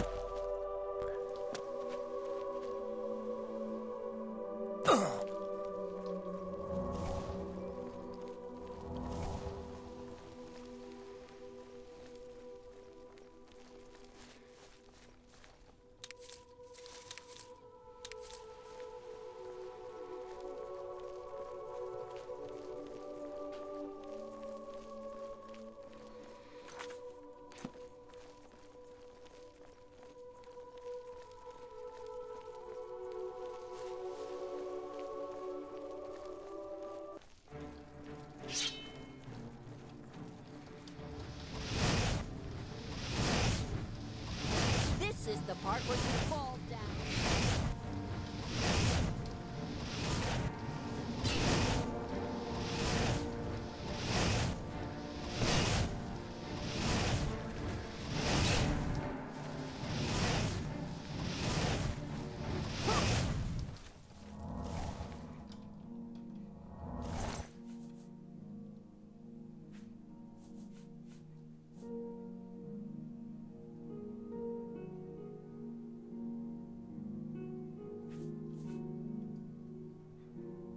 It's all too heavy.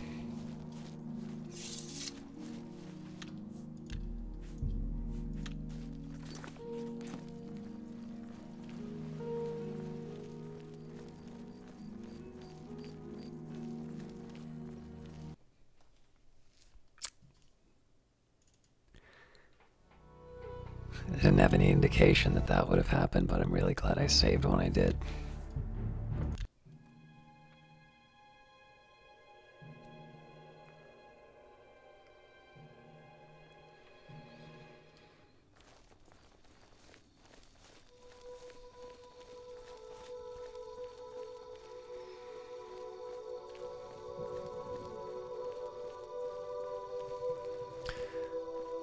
So at this point, even if there's an obvious path to Azure's Shrine, I pretty much have to go to Jadenall just to sell off all of this extra stuff.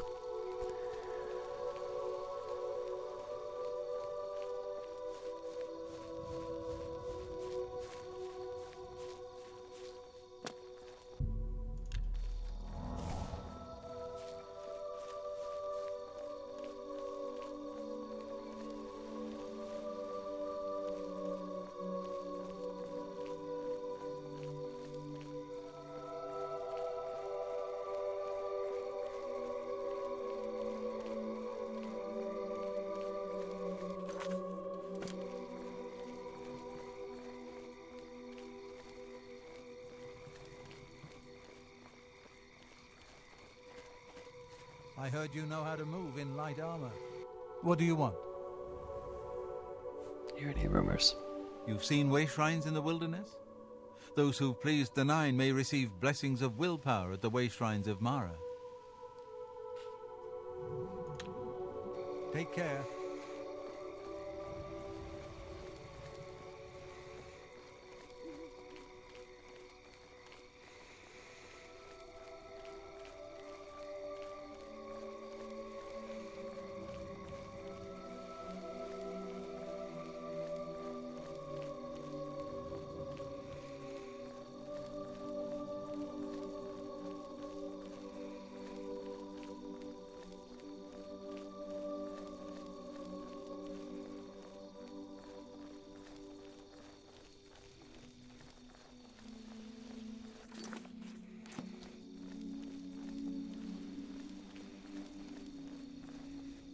This is a holdup. Hand it over or die.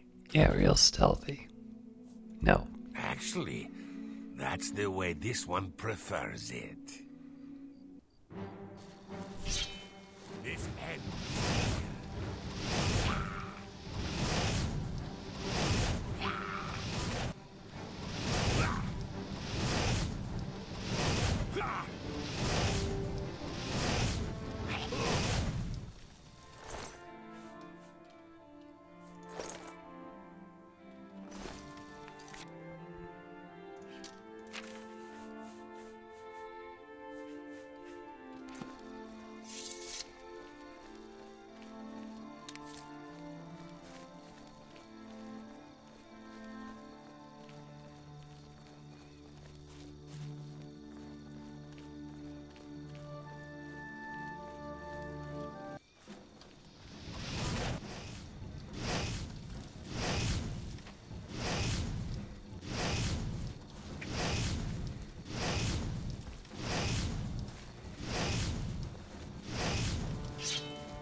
Horn might be... Nope, that's just shy of too heavy.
Quite the armor I've got.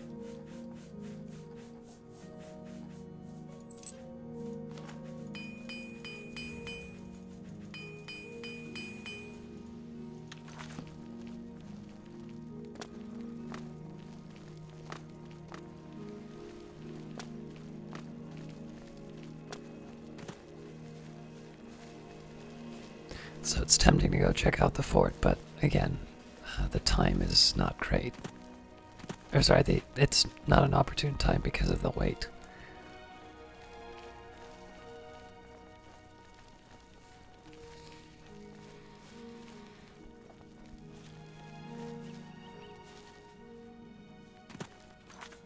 Red's probably from the Oblivion Gate, I'm guessing. Yeah.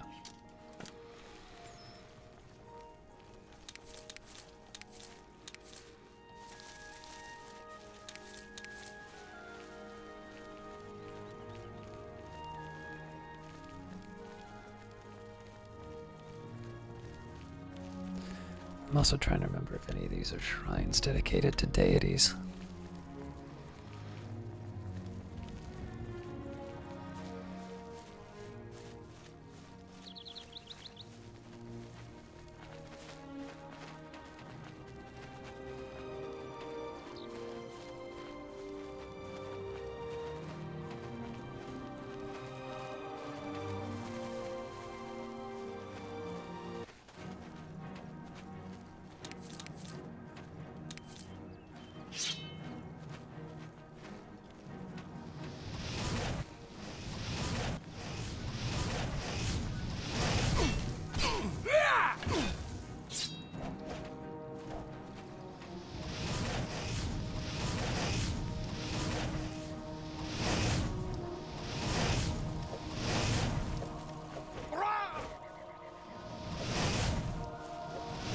Let me guess, you're fighting mud crabs tougher than me.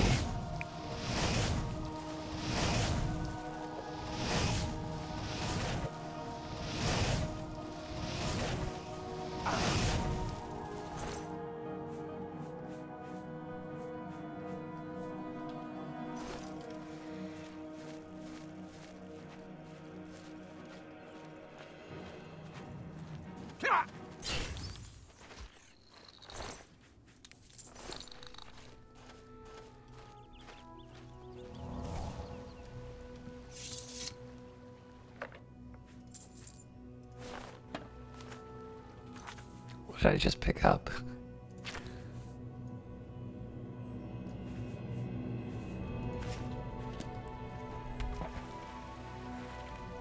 Sorry about that. Yeah.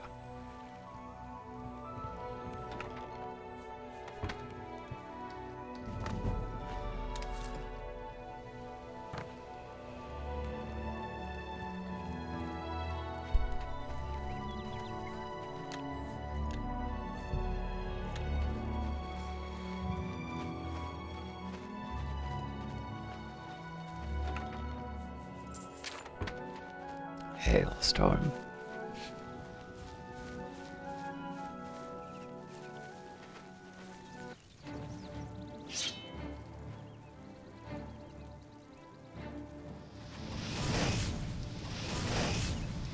What am I, chopped liver?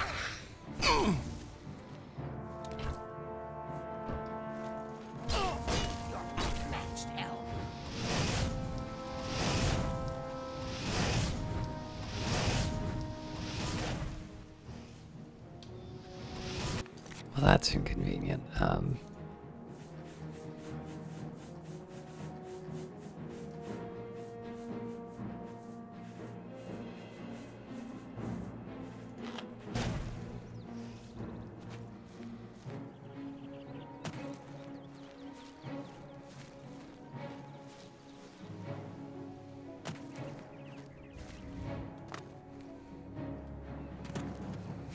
Where'd you go?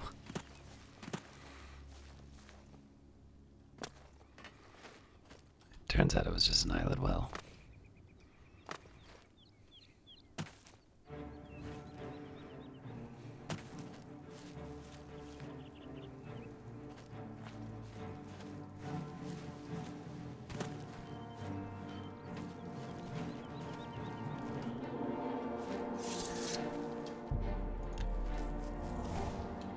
At this point, I'm just gonna head back to Cheydinal. This is silly.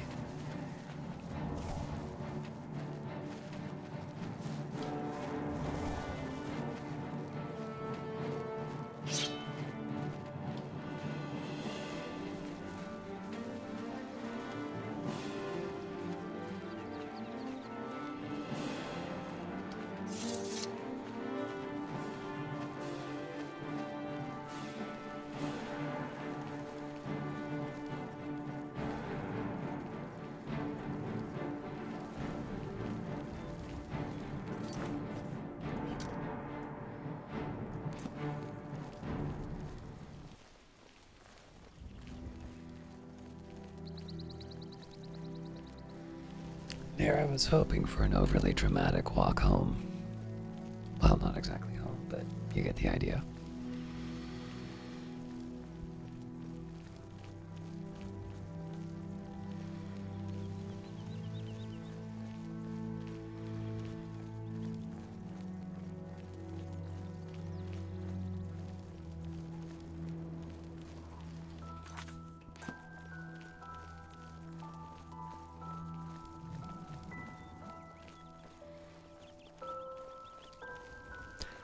Ah.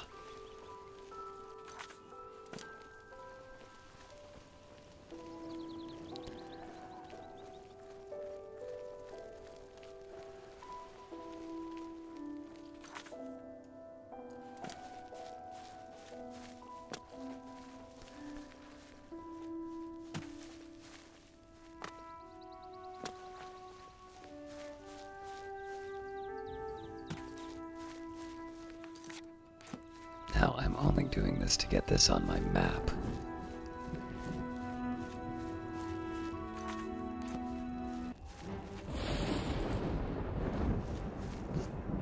You know what, screw it.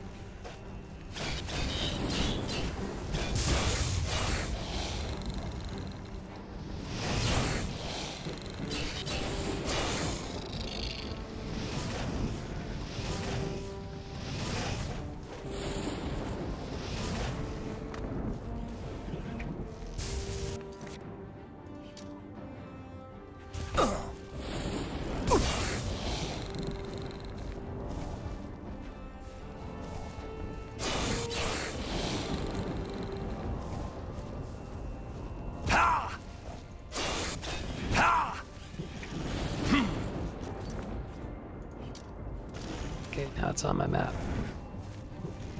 Ow!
the void salts and such, but I know I don't have the weight for it.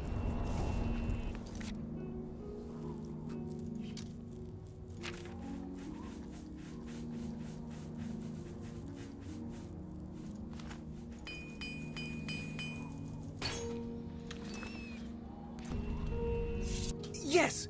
Oh, great and mighty Grand Champion! Is there something you need? Can I carry your weapon? Shine your boots? Back rub, perhaps? Okay, don't forget what happened last time. Just wait. Here? Right here? What about, say, over there? No? Right here? All right then. You're the Grand Champion. Whatever you say.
Past the reflex of checking the bodies.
Shame.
Probably should have dropped these off at,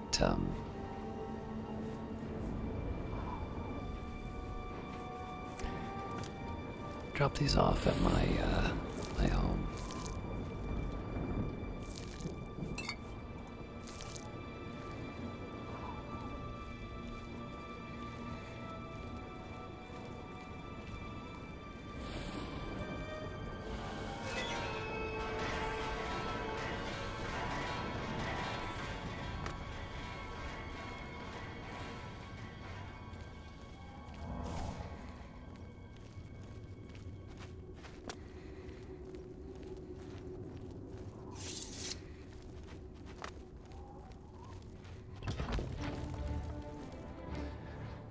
It's really not going to do anything for me over here, is it?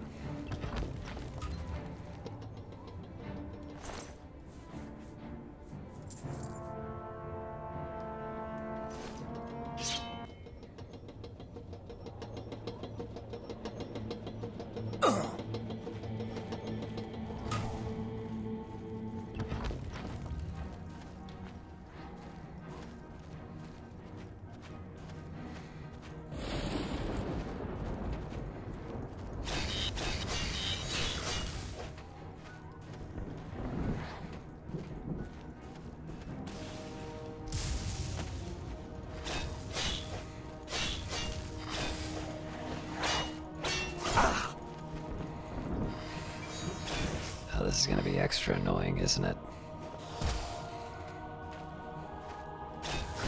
It's able to summon stuff, but not able to be attacked.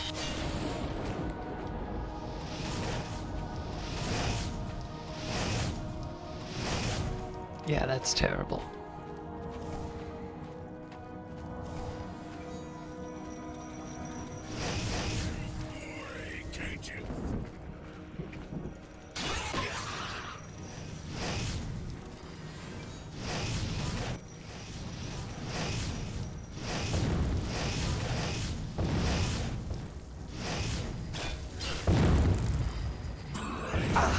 Oh, good lord.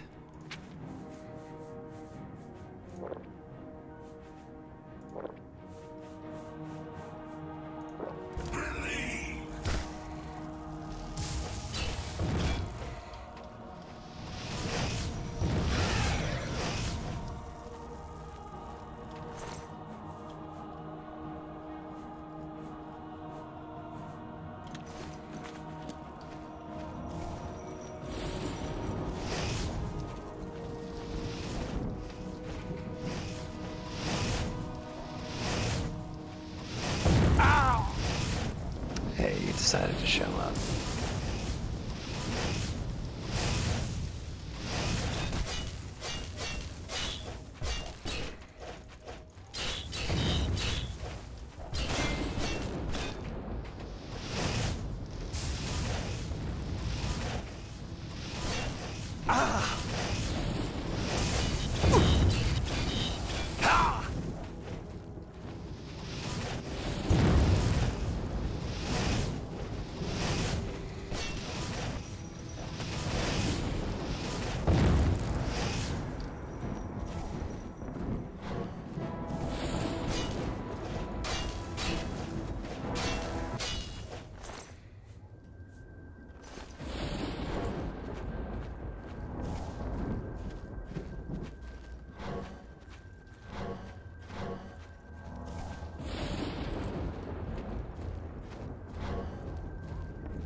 I'm probably gonna want that sword.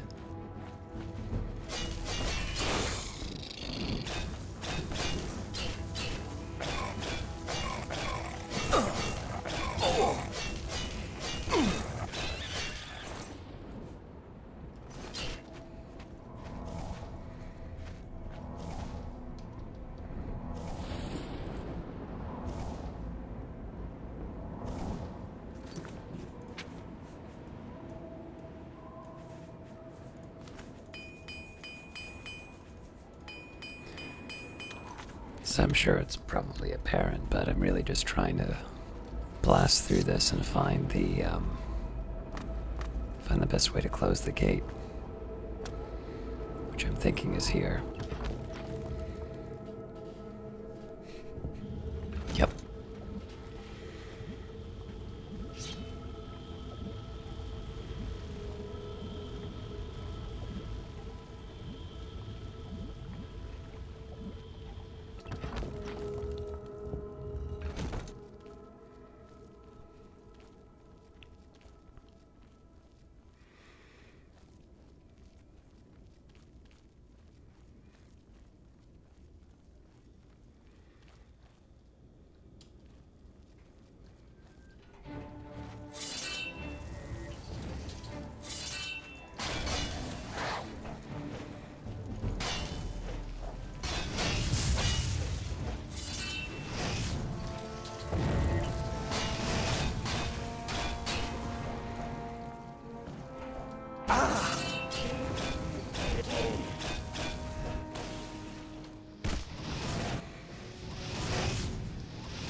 Ah!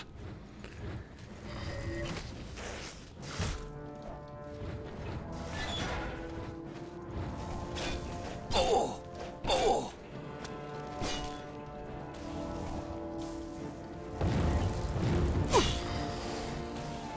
Ha!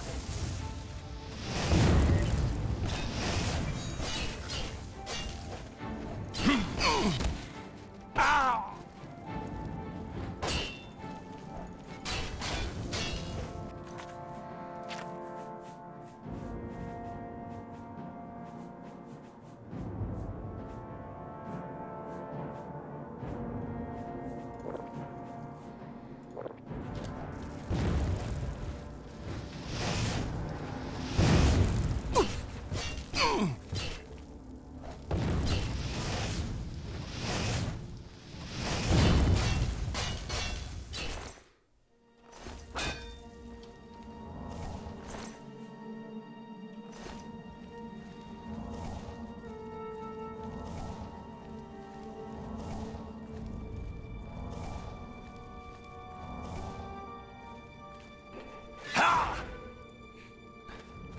Well, I thought it was worth trying to run.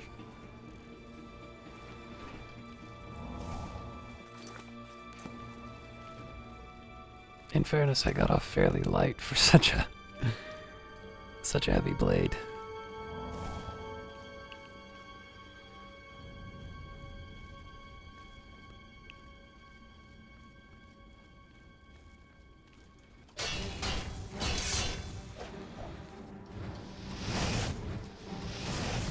So I'm guessing probably fireballs are not what I want to be using here, but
I got everybody's attention.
I think the right strategy was to go in as hard as I could on the spellcaster, but I didn't really count on these two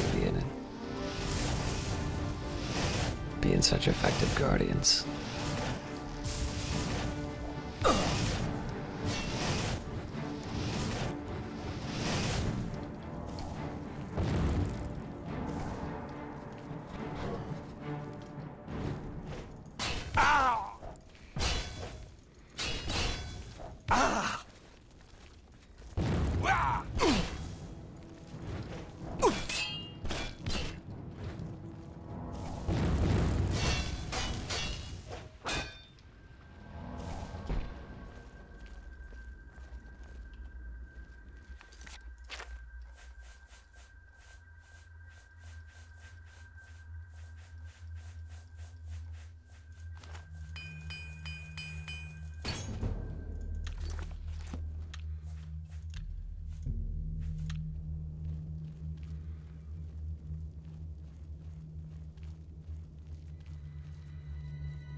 Ah.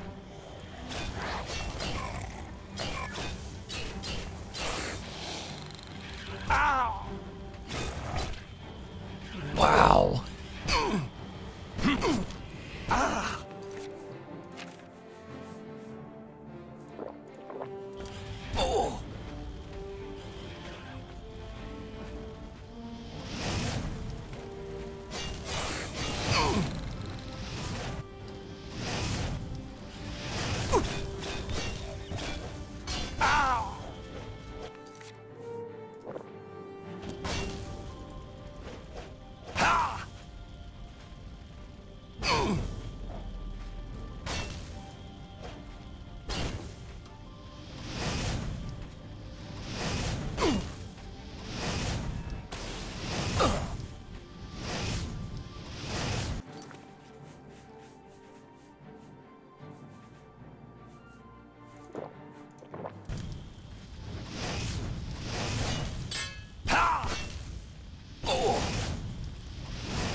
Yeah, I'm thinking I have to spend some time at some shrines.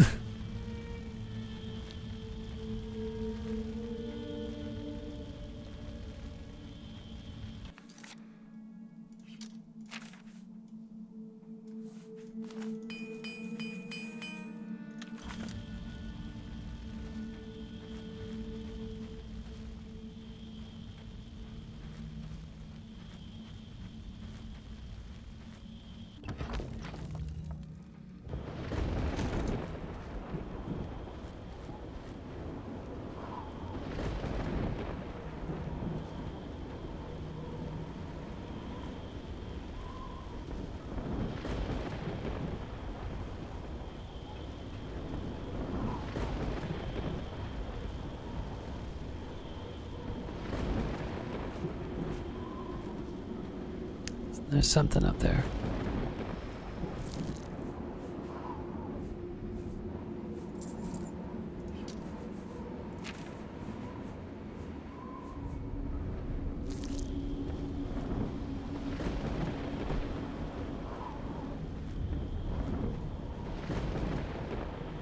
Tee.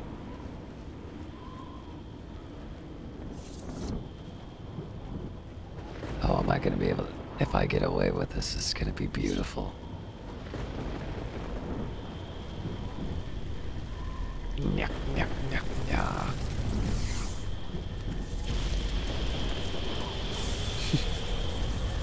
Too late!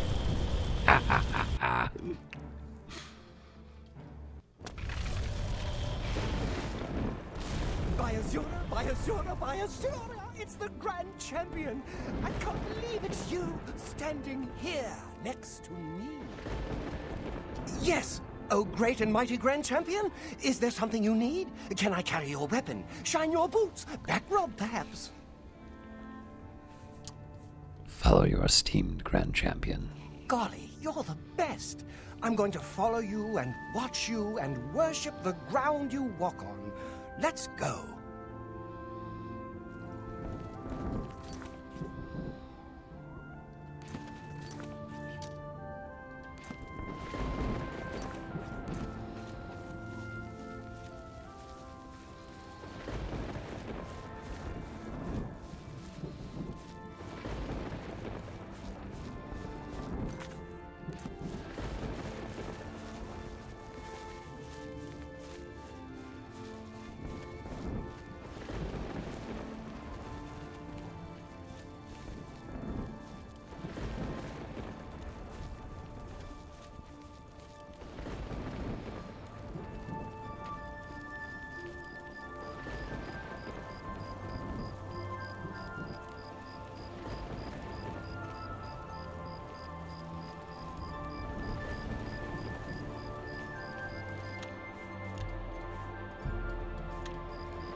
It's possible somewhere on the Blue Road might be a lead to the shrine.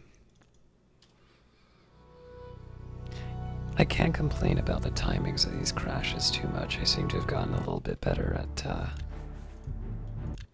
saving at inconvenient moments.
Drat.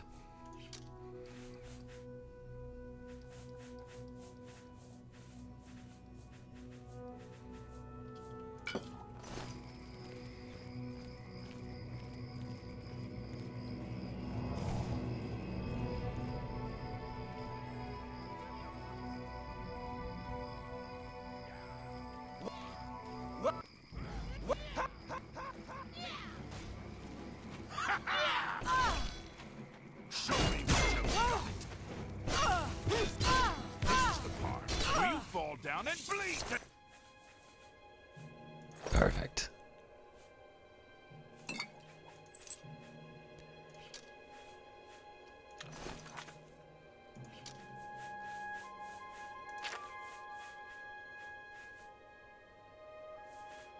So I believe compared to my existing... Oh yeah, this is a strict improvement.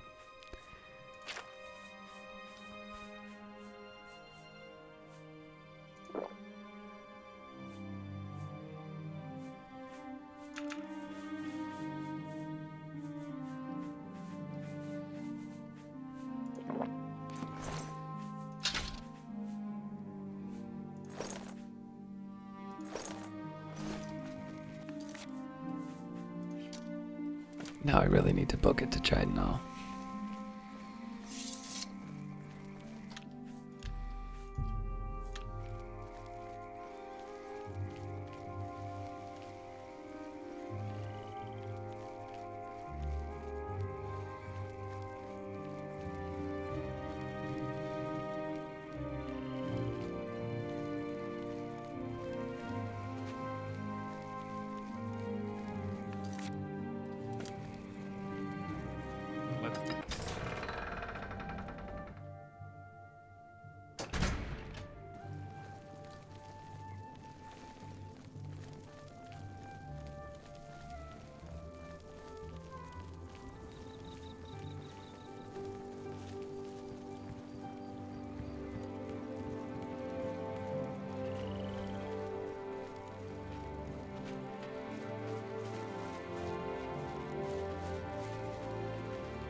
Rejoice, through faith your afflictions are banished.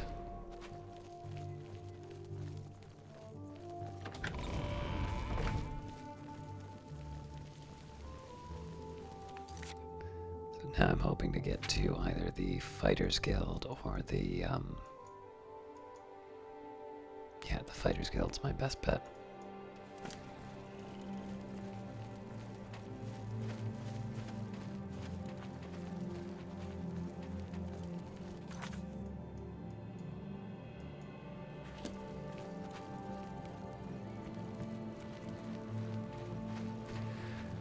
So normally I'd be looking for the Shrine of Daedra because it's been pretty clear that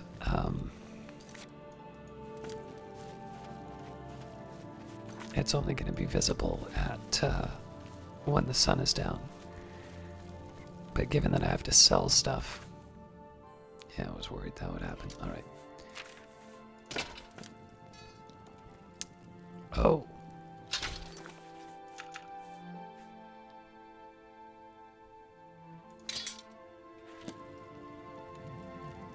Still over encumbered with that too, huh?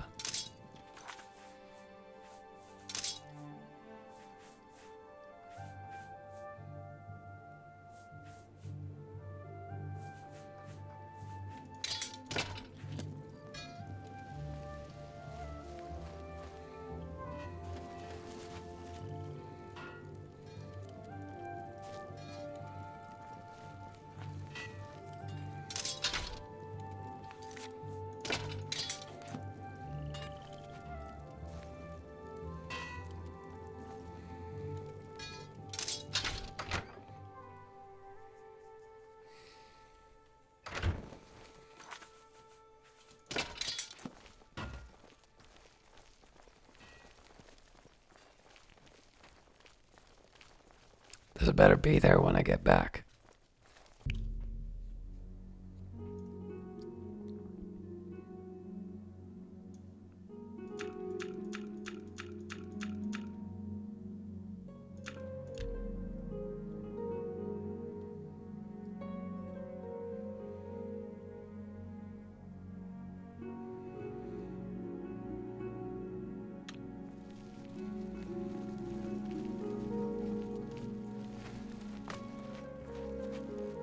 Greetings to you.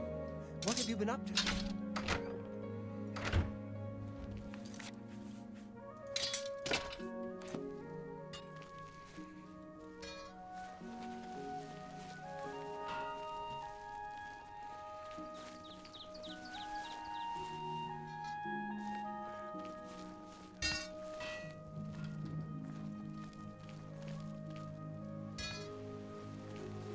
Well met.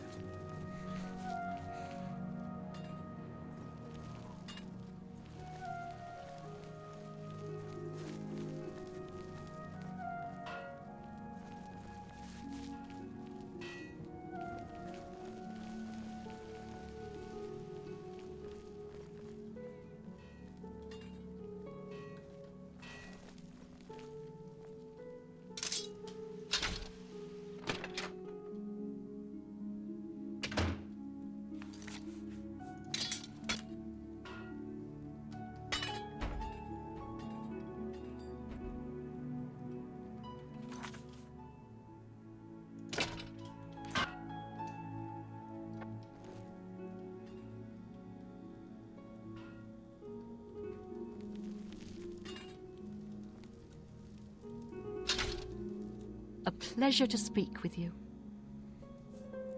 Let's do business. Let's.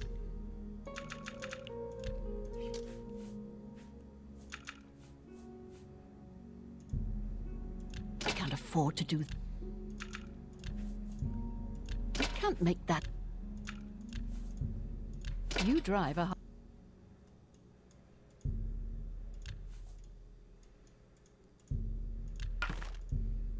You got a great deal.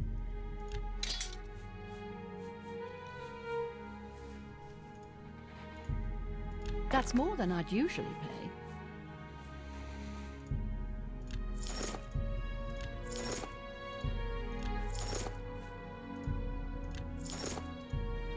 You got a good, a fine.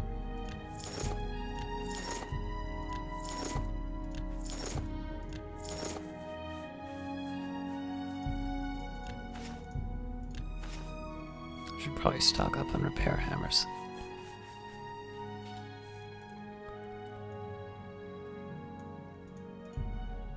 You drive a hard. Thank you. Come again. Take care.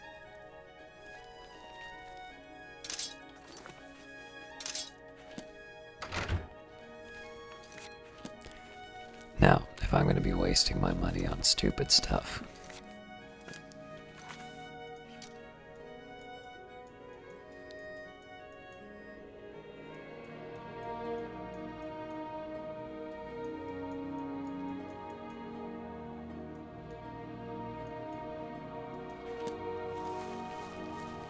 Well met.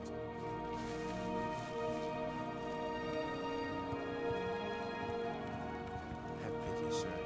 I got nothing to eat.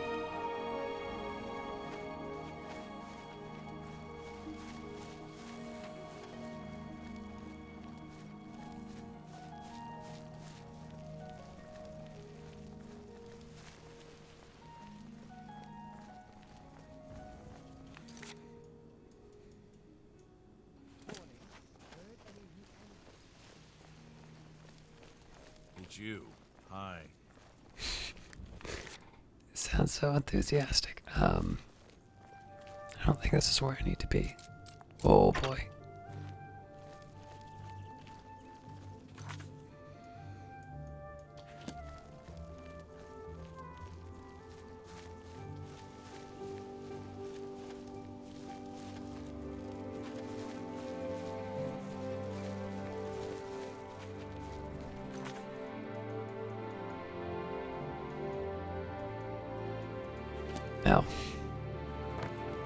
Now I know where I gotta go.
That is it.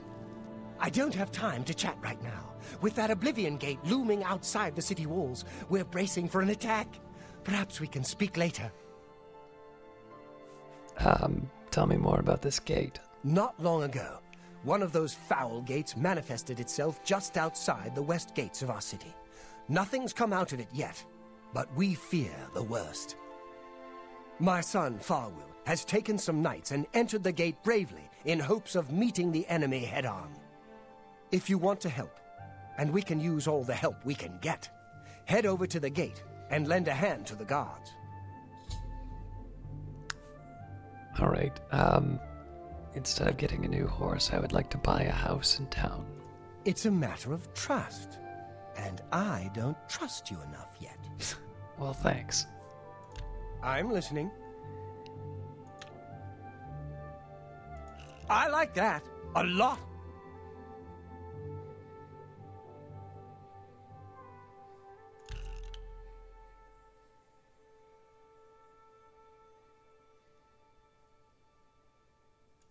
Oh, please. It's good of you. You're pathetic.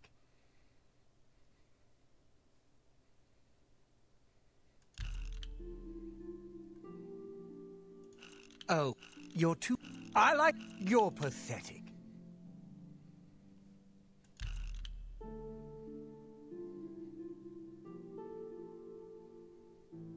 You're wasting your breath. Blah. Oh, that... You're too kind. Oh, that's great! That's really too much.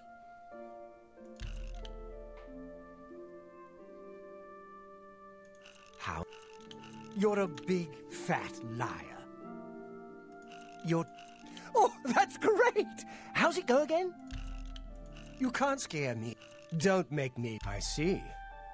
Yes, in fact, I do have a home for sale. It's a fairly typical Cheydinhall home. It's in decent shape, although largely unfurnished. I'm afraid 15,000 gold is too much. Don't take too long raising the funds. I have several other interested buyers. Well, if you say it. It's a... My steward will draw up the papers for me to sign. Here is the key to your new home. You can find it in the southwest corner of the city. Oh, I almost forgot. Borba Grauzgash at Borba's Goods and Stores will have everything you need to make the place more livable. Sorry, but as it stands now, the place is fairly bare. Enjoy! Good day. Yes? What's happening? I understand Daedra worship.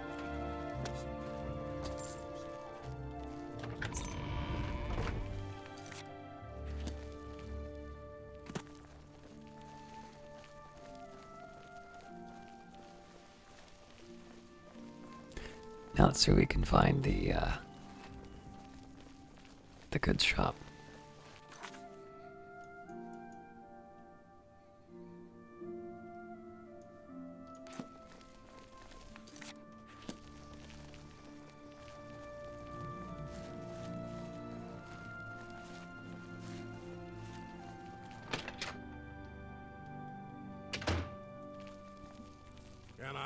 What can I do for...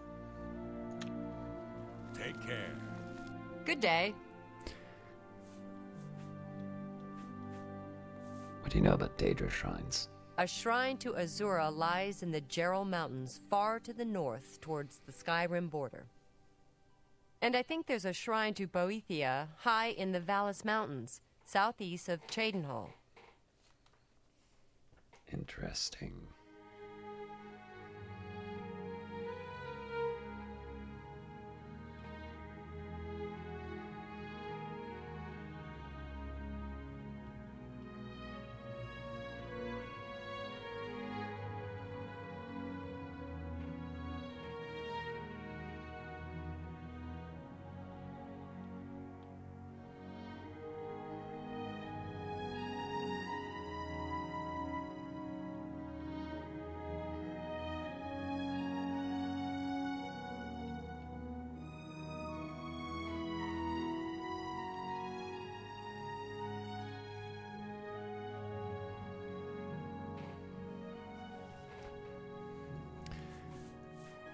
What about the Oblivion Gate? If the guards don't do something about the Oblivion Gate soon, I'm leaving town. It's not safe here. Well, have a look around. You won't find better prices in all Tamriel.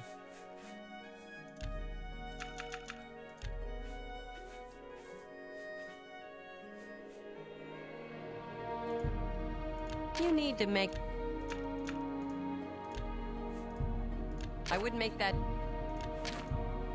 a bargain. I let that go. Pleasure doing business.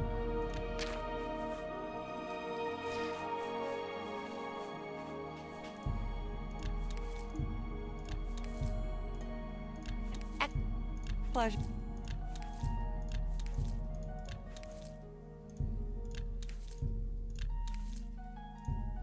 Fun. You drive a hard bargain.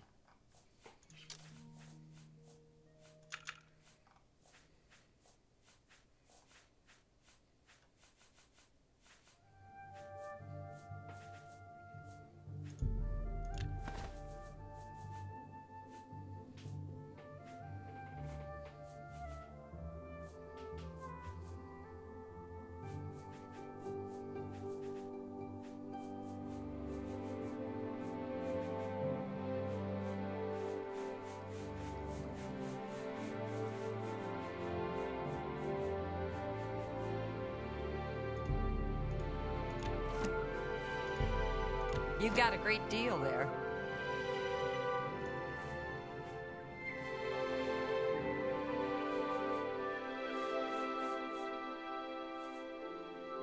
Come back and... Alright, I'm gonna try and blast through a bunch of, alchemy just so I can restore my, my wealth.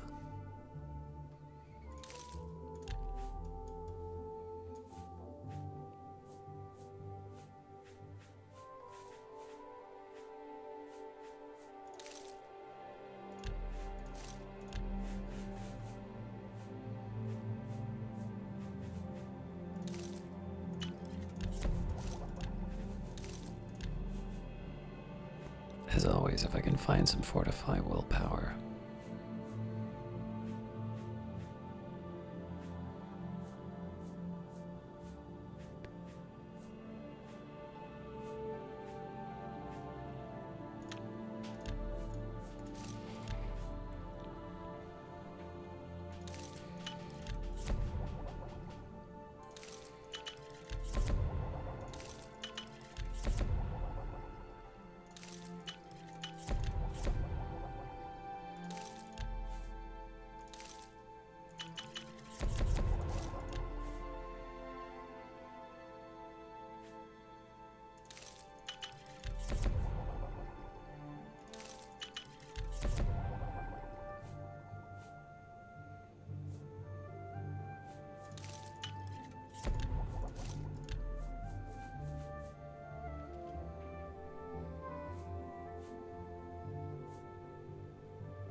Messed up. Oh well.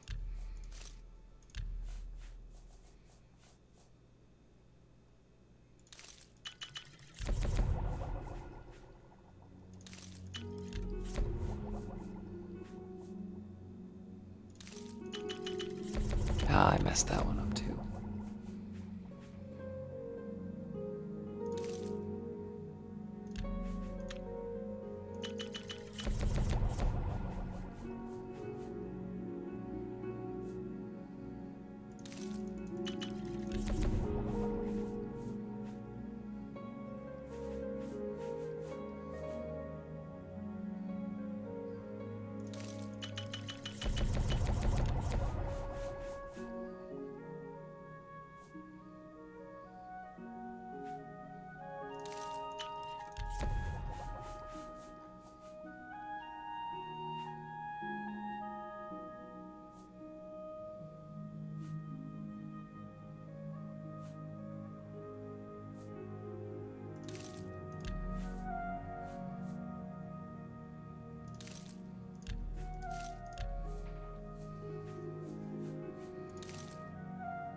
that's gonna cover me for now. Now bought everything Vorbug, Uzgash has for my house in Cheydinhal. Borbug, I offer the finest goods and the lowest prices in all Cyrodiil.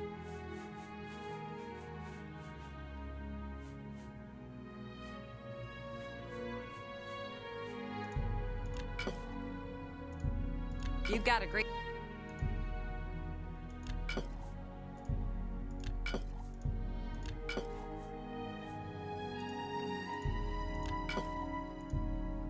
An excellent...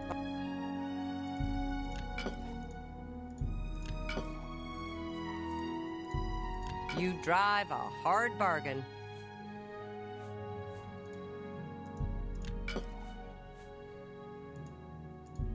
A fine transaction. What? That seems a fair price.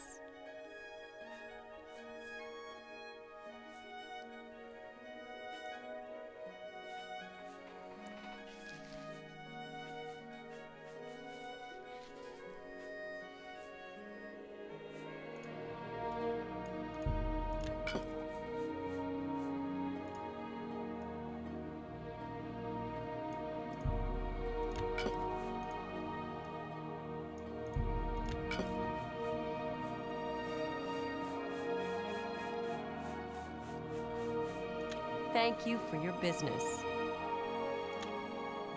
You too.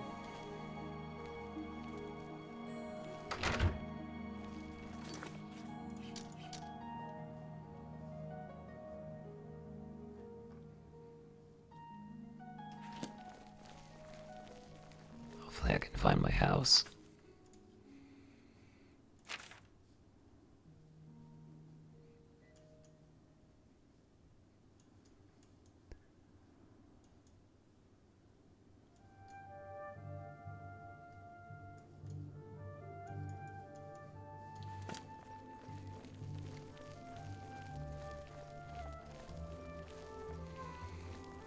Yes.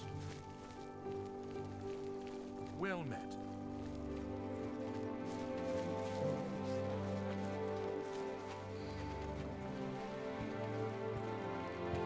Hello. Greetings to you.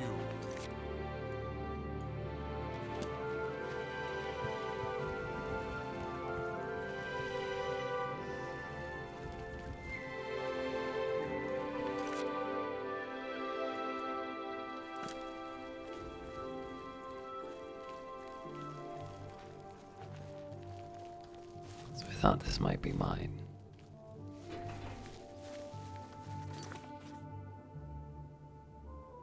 Ah!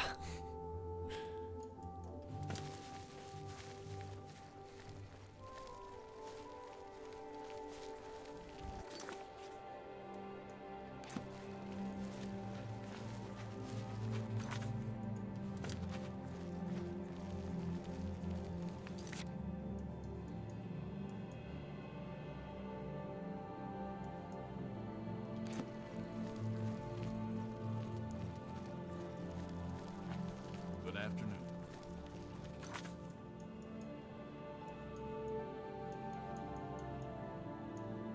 I keep going in circles. I'm just trying to think of where else I might want to go to find my...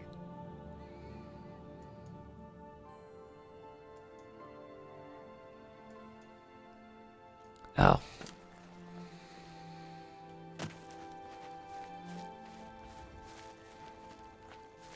Well met.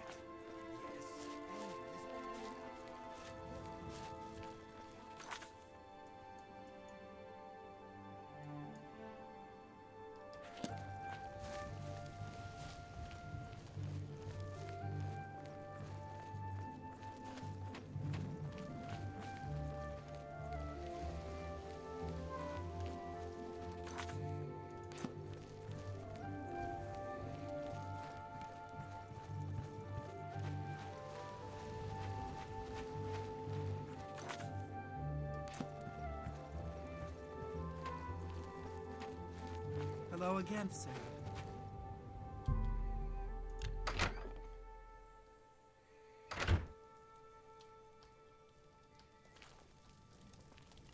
bad.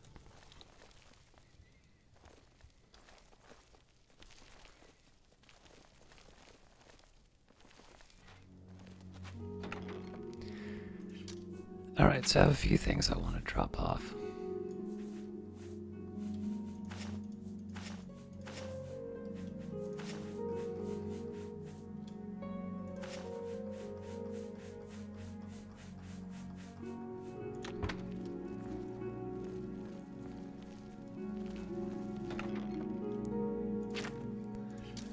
And then I don't normally like having,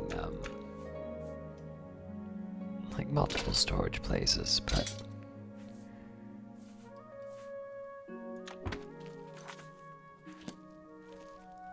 alright.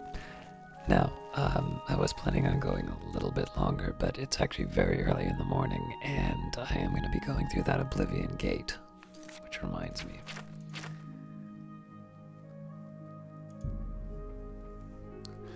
Make that the active quest, so I will end a little early here just so I can try and get some sleep tonight, and I will see you all in the next video.